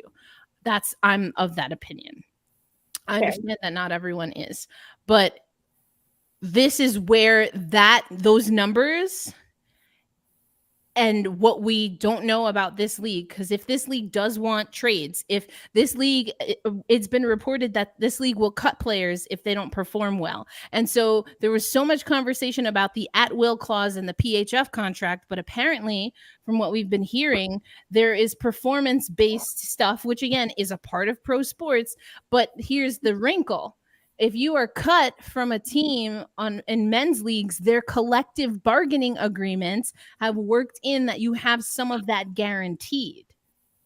And that was one of the things that I was going to bring up is, for those who are not aware, at-will clauses or at-will employments is a thing in some states in the US and for general employment. And for at-will essentially means that an employer or a team can release you or fire you at any point in time for any reason, as long as that reason is not in violation of a law. So when we say law, we're talking about other labor laws, things like the ADA, things like anti-discrimination, things along those lines. Again, we run into a slippery slope down that path because, as we've seen in general employment, and I can see this going wrong in professional sports as well, that can be left to interpretation for some things. And there are loopholes that can be exploited. There are so many things that can kind of get into that. But my point was, I wanted to, and yes, they do need the CBA, but again, this is why I'm going to be very interested in reading the CBA and seeing what that means. Because if they're... Sorry, go. Good? I forgot I had a hat on and I just hit the microphone. My bad. If you are going to, if you're going to ratify a CBA, I think it's incredibly important that in that CBA should be something indicating that a portion of your contract will be guaranteed regardless of if you get cut. And again, that's something that, yeah, same. Girl. Never been so excited to read a legal document in my whole life. I'm telling you, I think I will be just as excited as when the PHF dropped their bylaws. I ran to my damn website and I read the whole thing. Like, Mike was like, yo, we need a newser about it, or we need a piece about it for Ice Garden. I was like, hell yes, I got it. Like, I enjoy that kind of stuff. It's not like my wheelhouse, but I will ask things. But they did not publish it yet. So Madison asking, do they publish the CBA? Or I'm assuming, did they publish the CBA? No, it has not been published. I'm assuming that they should, because it is technically, again, anything to do with the union is essentially a public documentation. So they did put out the bylaws. They put them at the link was at the bottom of the PHF website all season, fool. No, fool. I love you, Maddie. I'm shooting my off at the mouth. So somebody had mentioned about what? Not you. Right. You should have warned me about not drinking anything when you mentioned not having a team to play. The only reason I say that is because, again, Buffalo is rumored to no longer have hot chocolate. I love that. Oh, hot chocolate is delicious, but also it is way too humid outside to be drinking hot chocolate over here. But yes, Buffalo is rumored to no longer have a team. Yeah, that does not mean that it is the case, but yeah, we'll see. So we are almost through our talking points. We still have a few more, but I just want to remind everyone that if you have your most pressing, burning questions, either about this particular topic or anything women's hockey related, obviously you already know we're two Latinas and you have heard our spicy hockey takes. Let us know If you have any questions, it is an AMA, so you can ask it and I'll give you Yes. some kind of answer, but Yes. the answer is I said what I said. I No, but jokes aside, make sure you pop in those questions because we're going to get through just a few more points that we have before we start wrapping up. So yeah, Skylar had said that rumored Boston, Connecticut, and Buffalo will be no longer, but they're keeping Toronto and Montreal. Again, rumors. We are not sure until they announce anything. Again, we've already talked about our thoughts. We've already talked about the fact that logistically speaking, it doesn't make sense. It is what it is. I'm hoping that Buffalo manages to keep a team, or whatever ends up happening. I love that MF for Montreal Force because that's not what I thought of. I want that team. Sign me up for that team. Keeping But the MFers.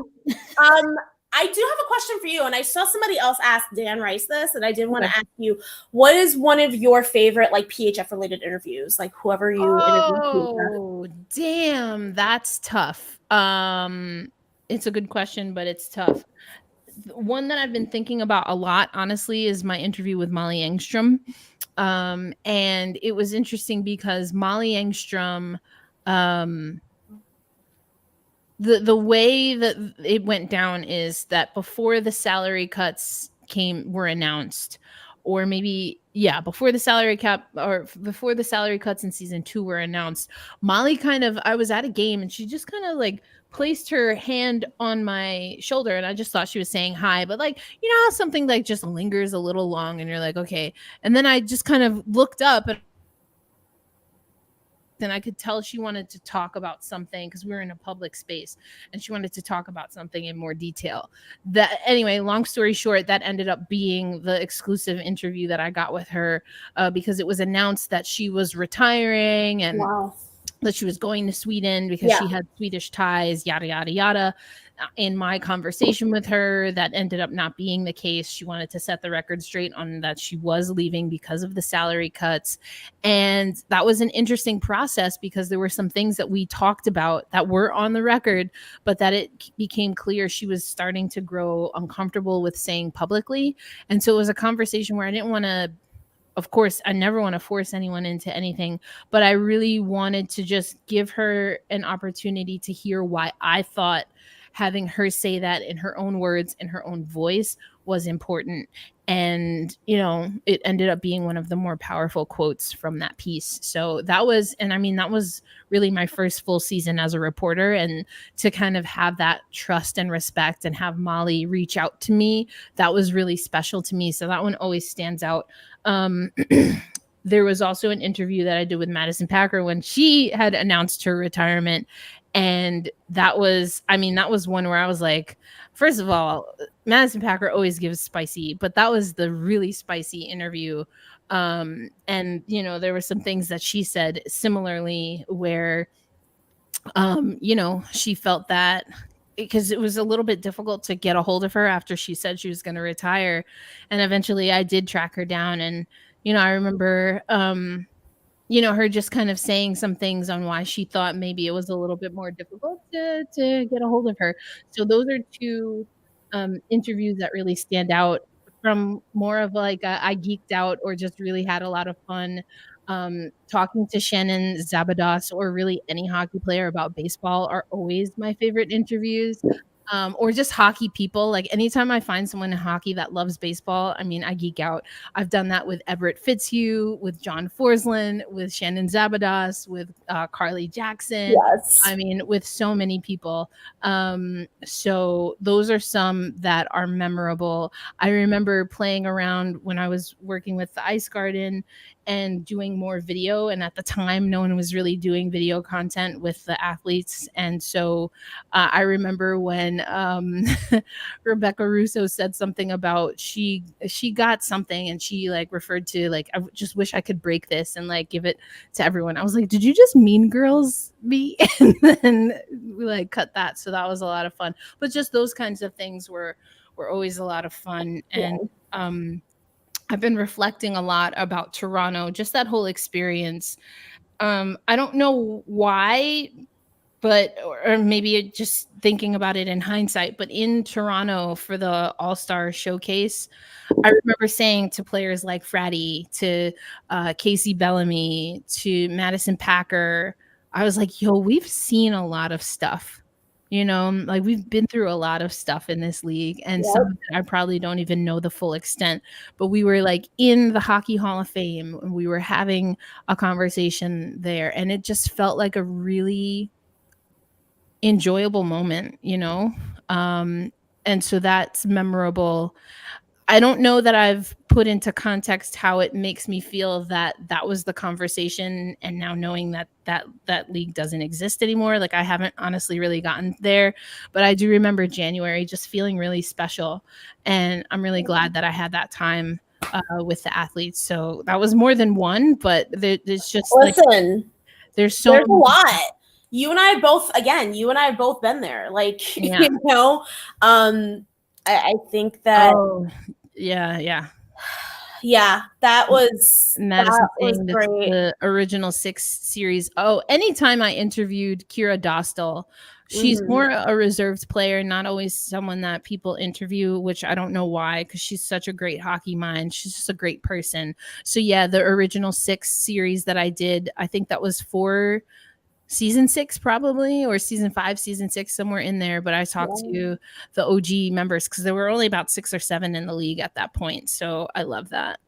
I remember Lake Placid and us literally like obviously because everything was virtual, at some point we would have like triple header games where it's like we would watch one game. I remember being in front of my computer from like 11 in the morning to like midnight, just watching hockey, writing down my questions, running to Zoom, Yep. going back, getting the beginning of the next game. Like it was just a whirlwind of just day at like literally 5 days straight of just watching nothing but Yeah. hockey. A lot of stuff went down.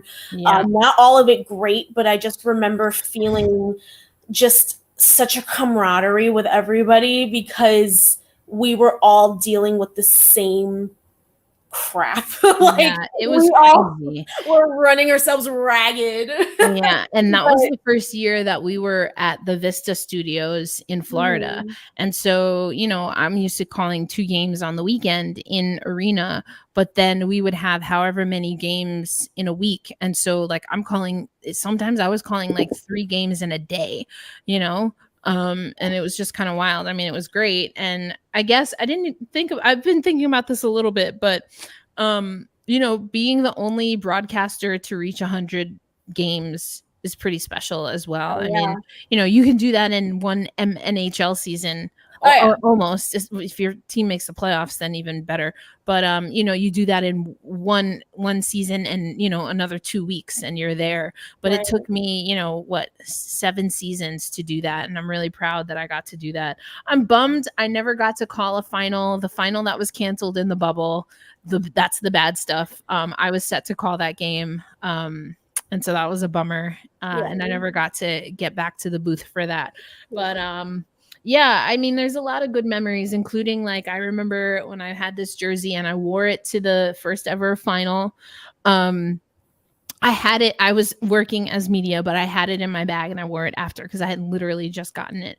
And I see Megan Bozak coming out of the hockey house in New Jersey, and I was like, "Hey, you know, just thank you so much." And again, we're outside, so I had the jersey on, and I'm like, "Just, you know, thanks so much for a great season." She's like, "Oh yeah, cool, whatever." And then I was like, "Yeah, you know, we became fans. I got my first jersey." She's like, "Oh, so you went with the Riveters or something?" She like ribbed me, and I was like, "Bro, really?"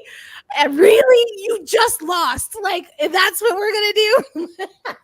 She No, needed something, right? no, but I loved it. No, we had a good laugh. I like Yeah. secretly loved it. That's how I became a fan. Is just not of Megan Bozak, but just of the sport overall. Because this is a Megan Fartelman jersey. For those who don't know, Megan Fartelman Her family Throwback throwback. Throwback and a half. Wow. Yeah, I got her jersey because I was taking my sister to the games, and the New York Mets were in the World Series. They're going to the World Series. They're going to play Kansas City, and we're going through the autograph line, and I had talked to a few of the riveters in the autograph line about the playoffs, again, baseball. And so, we get to Fartelman, and she's like, "Hey, how are you doing?" I was like, I'm just saying, next time I see you, the Mets might be world champions. She goes, "I'm from Kansas City." And I was like, oh.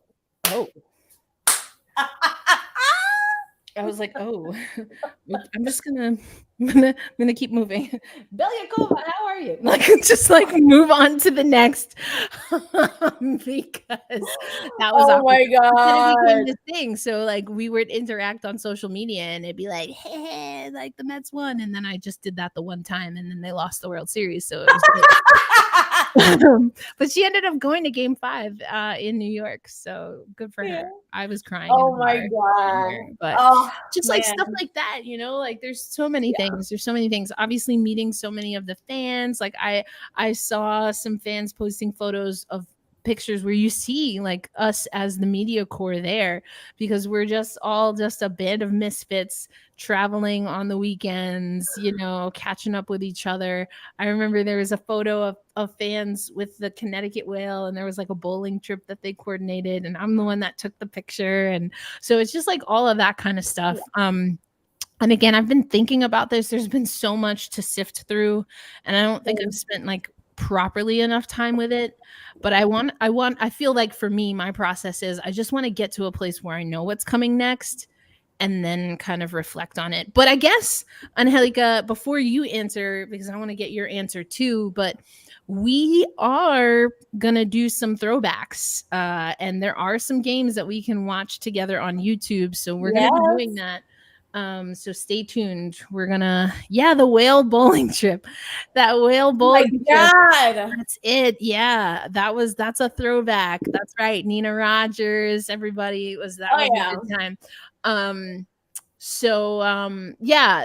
gonna try and find a way to celebrate the history. Next time we do we'll do something. Maybe we'll do it on Zoom so we can all see each other's gear and stuff. But Angelica, for you, what are some of the moments that really stick out for you? I remember when the Buttes, against all odds, trounced the Whale in 3 games to make the first ever Isabel Cup final. I had already finalized plans to cover the Clarkson Cup that year in Ottawa, and I was like, God damn it. The team that I cover is going to be there.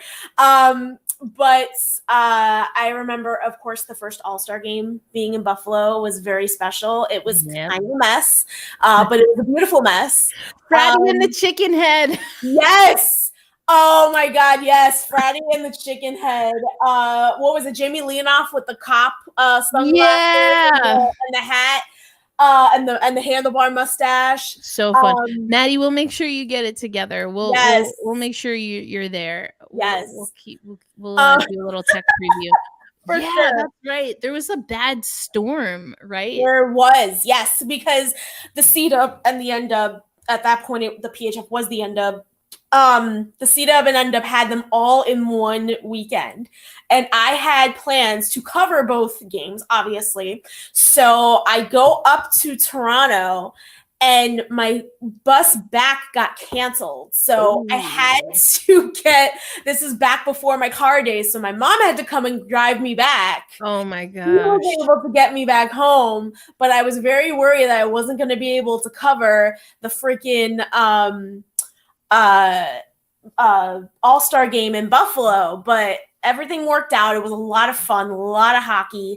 I remember, I think when you and I first actually got to spend some hockey time together in Pittsburgh in the All-Star game.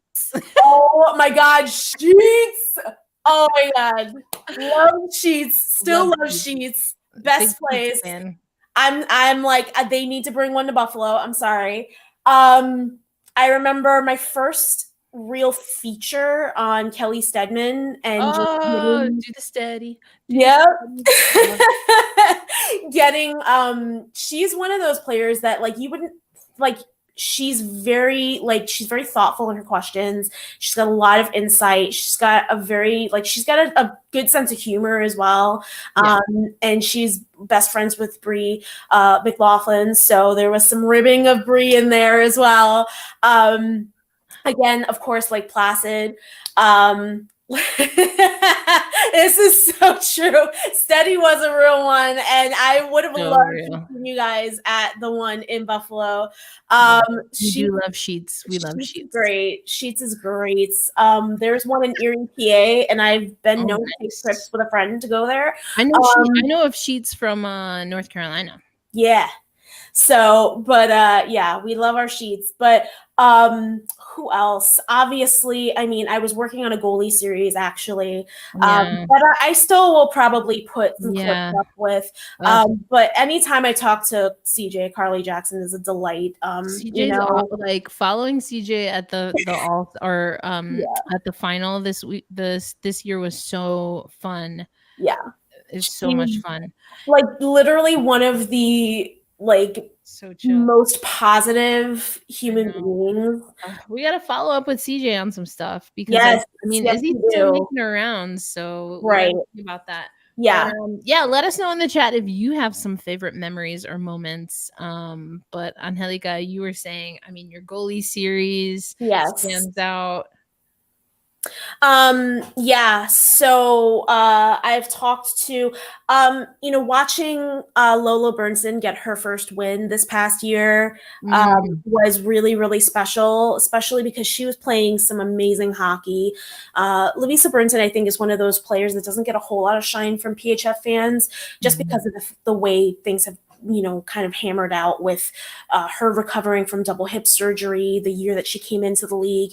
And obviously, I mean, backing up a juggernaut like CJ, she didn't get a whole lot of playing time, but she was really able to rebound. And, when Cassidy unfortunately went down, Cassidy Sauvé, who was another one, I'm hoping that she gets another shot. When she was able to take over and really play some amazing hockey and really keep the Buttes in some games when the Buttes were not winning games, she came so close and just wasn't able to get over the hump up until Pride Night, which was it was kind of a double, lovely thing. It's Pride Night and it was a win for the Buttes, and it was Luisa's first win, and it was just so great to see that kind of come to fruition. She worked so hard. She's somebody who's very self-critical and very, she works very hard to kind of keep her, her mental side of the game just as crisp as her physical side of the game. And she is somebody who has, again, battled back through injuries. So being able to see her finally get a win and see the team come together for that was awesome. Yeah, we've got some awesome ones here too. Yeah. Andy's saying all the outdoor games were great. All-Star game in Boston was a fave. Pittsburgh. Oh my God. The first outdoor game was such a lovely, it was so cool just to see, it was at Riverworks, downtown Buffalo. It was a beautiful day. It was a shutout, CJ's first ever shutout. And then to see her turn around and do it again a year later in freaking December playing for Toronto was just poetic justice. I don't think if anything, I think that is the most beautiful. That wasn't the first ever one, was it? No, it was the second one. The first ever one was the Riveters. No, that was Riveters one trick. A Kersey trick. That's one of my favorites. I didn't call the Kersey trick game. I did call CJ's shutout though.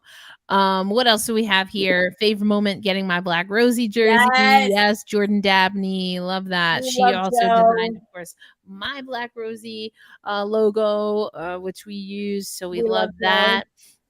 Leaning over the board, Megan Huertas. First of all, just being able to have a Cuban in the league, I loved pronouncing Megan Huertas. Yes. But yes, getting pulled away from a fight. I love that so much.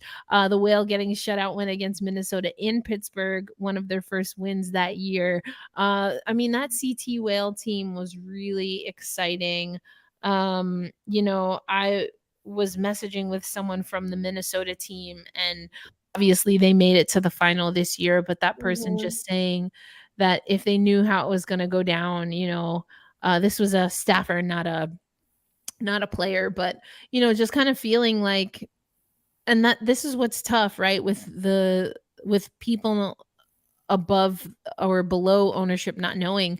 But I've heard the sentiment that people feel bad they they were trusted, that players trusted them enough to join up with their organization, whether Right. that's a coach, a GM, and that's a really tough place. Obviously, that they didn't mean to mislead anyone, but anyway, I but think also, ultimately there was never any ill intent, I think, meant. It's yeah, just like the with timing so just much. blows. It's just so much, just with everything when it comes to women's hockey, it just ends up Yeah. having ill effects, I think. It's true, and the players are the ones that have to put on the faces. I know a Right. lot of people have been critical of some of the statements and them really leaning into the positive. And in my conversation with Madison Packer, and I know some of these quotes made the article, not all of them, but you know, she's making a conscious choice to say certain things, and it's not that she doesn't believe that this is what ultimately is best. And Madison was one of the people who was team one league. I never really believed in it completely, but I Neither respect. did I. I mean, I've been on the record with that for however many years, right? So that shouldn't be a surprise to anyone. I think it's also not surprising that I have an immense amount of respect for Madison Packer and a lot of other people who are Team One League.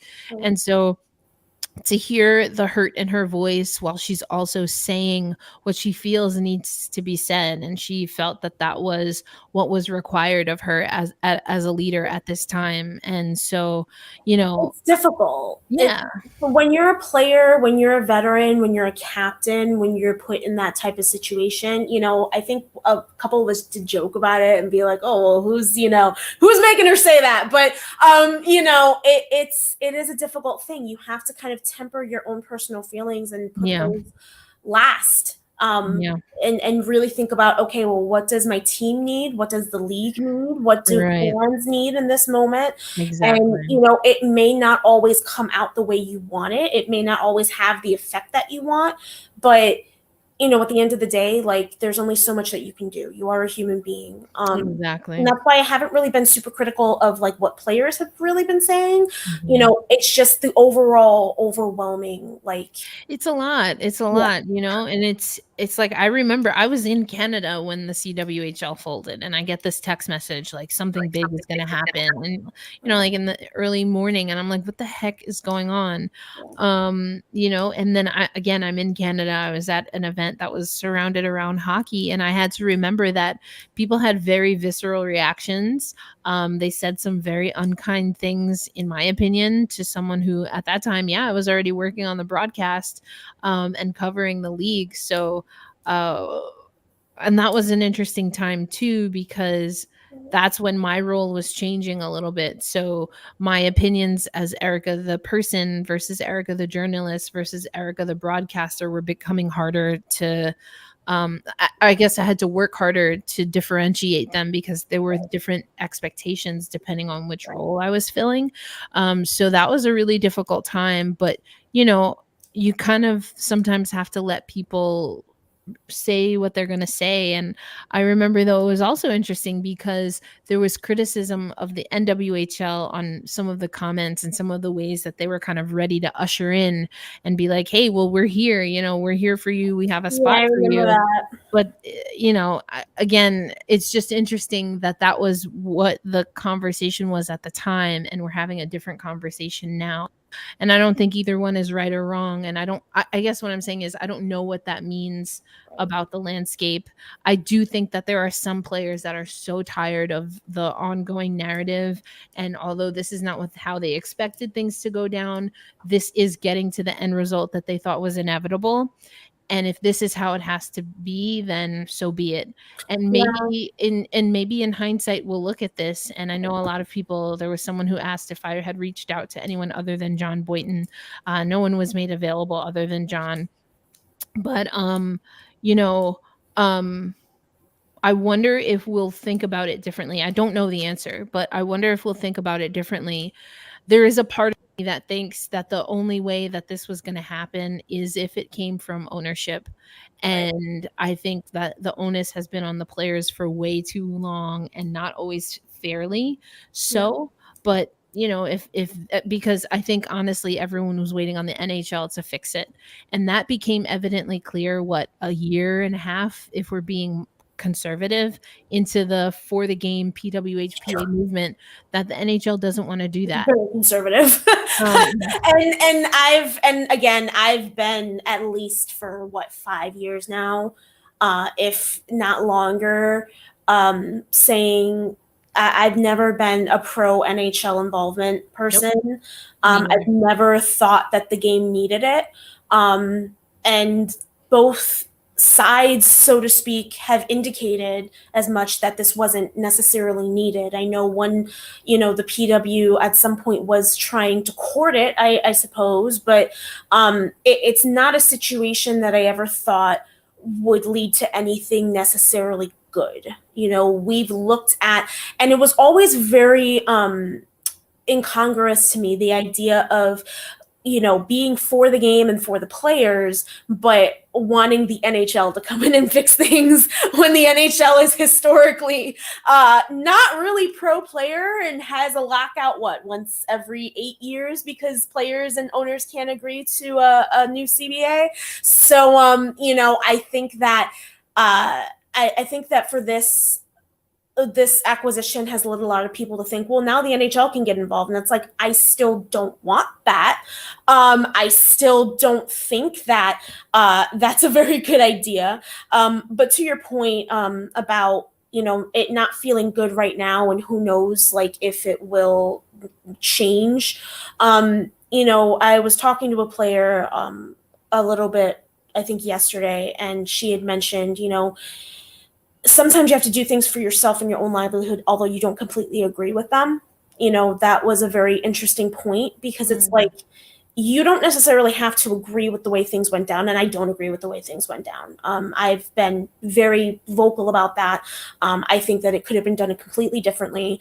I think that this was done in a way that really, I think, hurt a lot of people. Some people it may be irreparable. For some people it may be something where it's like, this hurts right now, but I can try to see a way through it. And I think that ultimately the best thing that we can do, and I can only ever say this for myself, but the best thing I feel like I can do as a reporter, as a fan, because I am a fan, and I've always kind of felt that those two things can go hand in hand, because we don't become reporters, we don't become enmeshed in this sport without first loving it at some point, to some degree.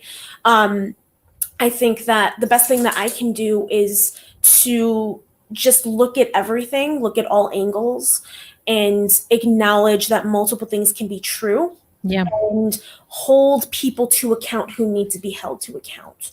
I think that with that being said, whatever ends up happening, I will just continue doing what I'm doing and ask the questions that need to be asked and make the points that need to be made. Because at the end of the day, if you're going to prove, or if you're going to position yourself as something that is going to be better for players, then you better do that.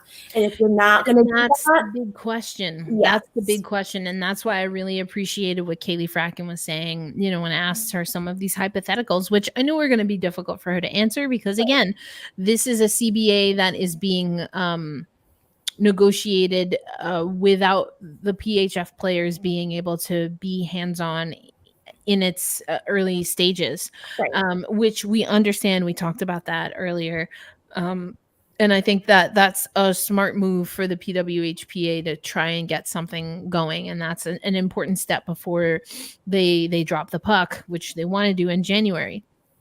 But I think only time is really going to tell. And so I think Lenny has been saying this, and I've been trying to practice it. I completely understand why people are giving a lot of opinions. But Eleni has been pretty adamant in saying, and again, the broadcast, I'll link it again if anyone wants to, because I thought it was an interesting conversation.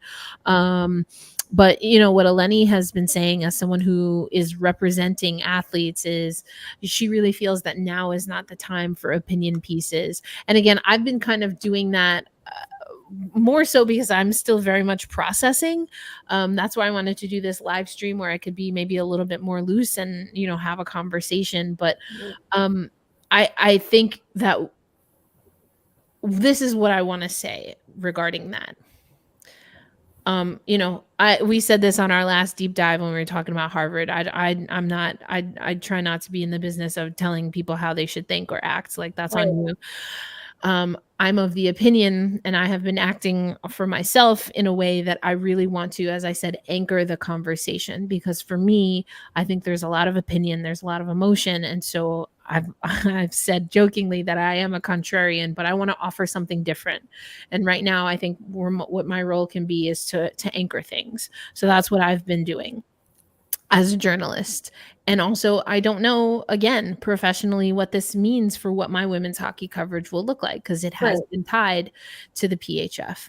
That being said, I think there are ways that we can share our feelings and share our opinions and certainly share our questions in a way that is, again, going back to our deep dive when we did the Twitter spaces on Harvard women's hockey, where we're asking clarifying questions. I think that's what women's hockey needs right now, is asking clarifying questions. When I found reporting that I found to be in contrast of what I'd seen reported before, it's not like I said, this person is lying. Like, I didn't feel that was useful. What I would say is, from the conversation that I had with Jana Hefford, John Boynton, Madison Packer, or whoever, and I would attach a name to that. And from that conversation, that's what I would say. And again, that's my way of anchoring conversation. I don't think it's appropriate to kind of go after people. I think, again, we have a job, Angelica, where there's a very good, I don't want to say very good chance. It's very plausible and possible that someone will tell us something and they'll believe it and it won't be true. Right. That's just the nature of the business. Time and time again. Exactly. And so we have to do things with care. And I think, when it comes to racism, we're really great at saying allegedly, right? But yeah, grr. But I think, this is just, I hope, my hope, and for myself and for the greater women's hockey community, is that we continue to move forward with care and with clarifying questions. And that's what I hope to see, especially because we don't have the 40-page CBA public. No. We don't know if it's going to be definitively 6 teams that are split between the United States and Canada. We don't know if there is going to be carryover from the leadership team. From my conversations and some of the things that other staff members from the PHF office have put out on social media, I do think there's going to be a fair amount of carryover from league staff. And certainly they're taking care of the transition. Jana Hefford also expects to be on the hockey operations side of things. But there's just so much that we don't know. I also do think that, and I've heard this from players like Madison, that there are people who really do want the best for women's hockey.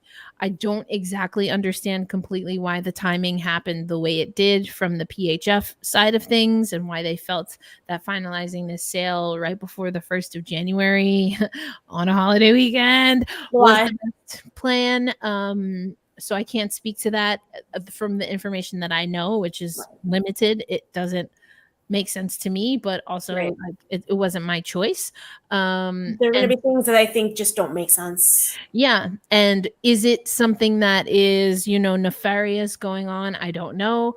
But I get the sense that, again, this seemed to be the right timing for whatever reason for things that we maybe just won't know or may never know.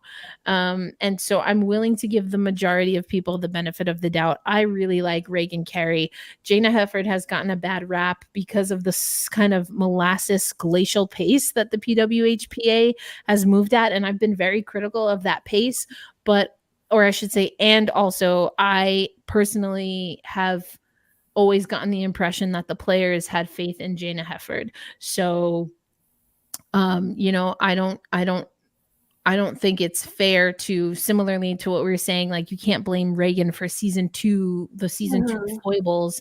I thought it was really interesting that Jana Hefford was getting blamed, question mark, for the failing of the CWHL when she was there for like 2 seconds before it Yeah, fell. I was gonna say she was there for one season.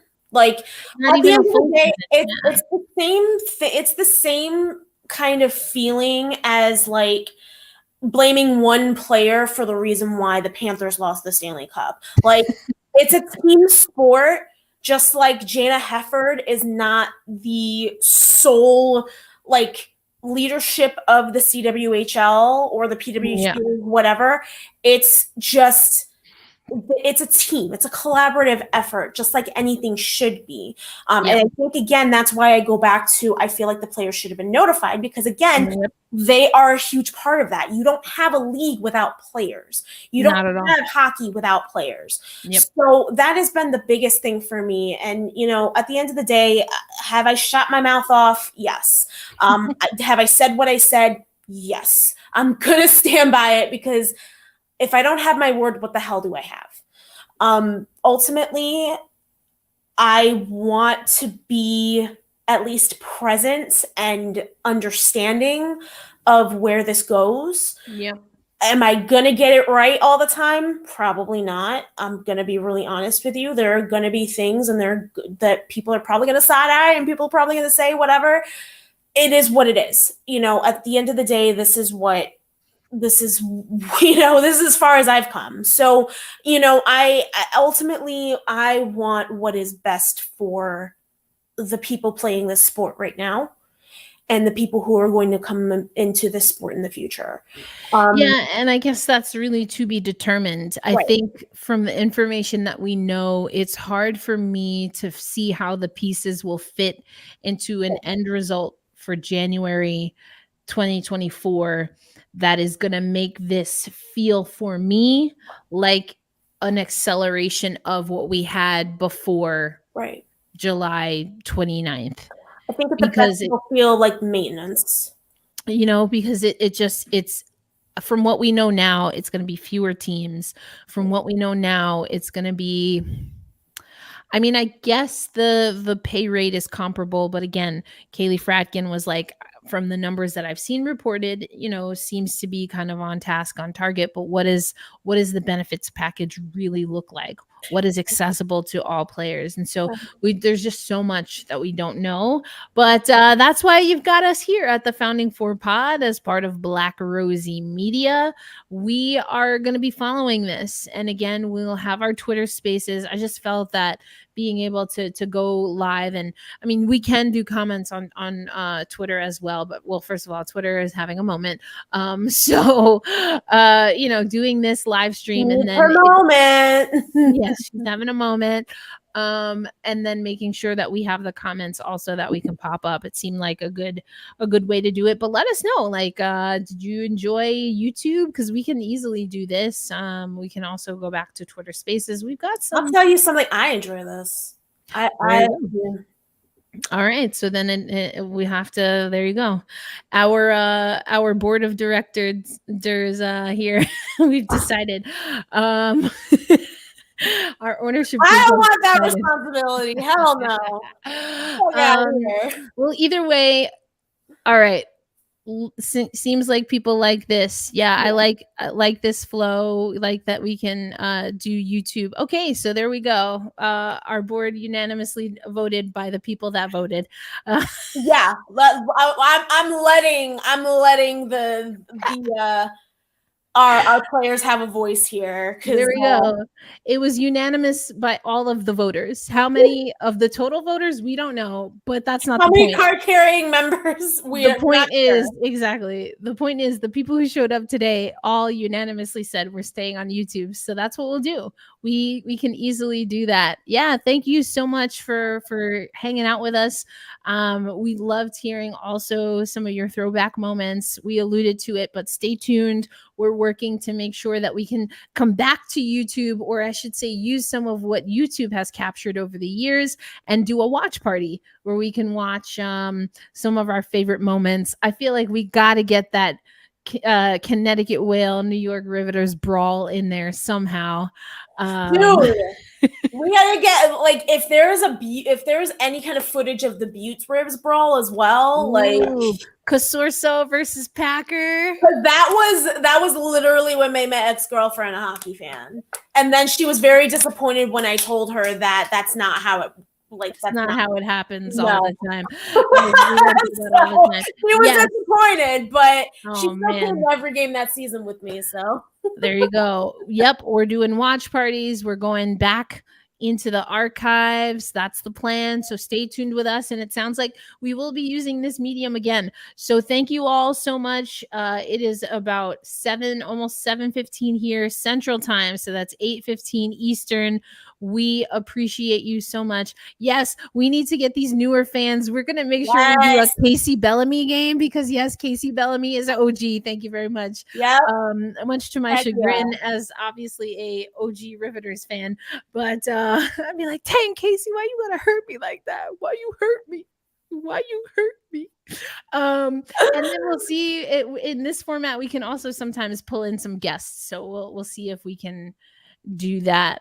Ooh, Ian Kennedy has read the CBA. All right. Hopefully the CBA will be public to all eyes, to all thine eyes shortly. So we'll have to see what Captain America. Let's go. I love it. So thank you again. Stay tuned here. We want to thank you all. Enjoy the holiday weekend. If you celebrated Canada Day, happy Canada Day. Happy day, that day in the United States. Happy hot dog day. Happy Puerto Rico Day, because happy hot dog day. Happy hot dog day. Yes, happy hot dog day. There we go. Happy hot dog day. No, jokes aside, I mean, this is not a history lesson, but also look it up. But we will catch you on Tuesday. Yes. Oh, listen. See, I'm not the only one with the spicy picante takes right now. Listen. And on that note, good night. Good night. Goodbye. Thank you all. We appreciate you. We'll see you soon right here on Black Rosie Media. If you're not subscribed, do that because we're trying to get monetized so we can make that shmoney. Oh, hot dog before the cyclone. No. Oh, no. No. Bueno. Oh, good luck with that. Ginger ale. Lots of ginger ale. Ginger ale cures all, or at least that's what my abuela told me. All right, y'all. Peace.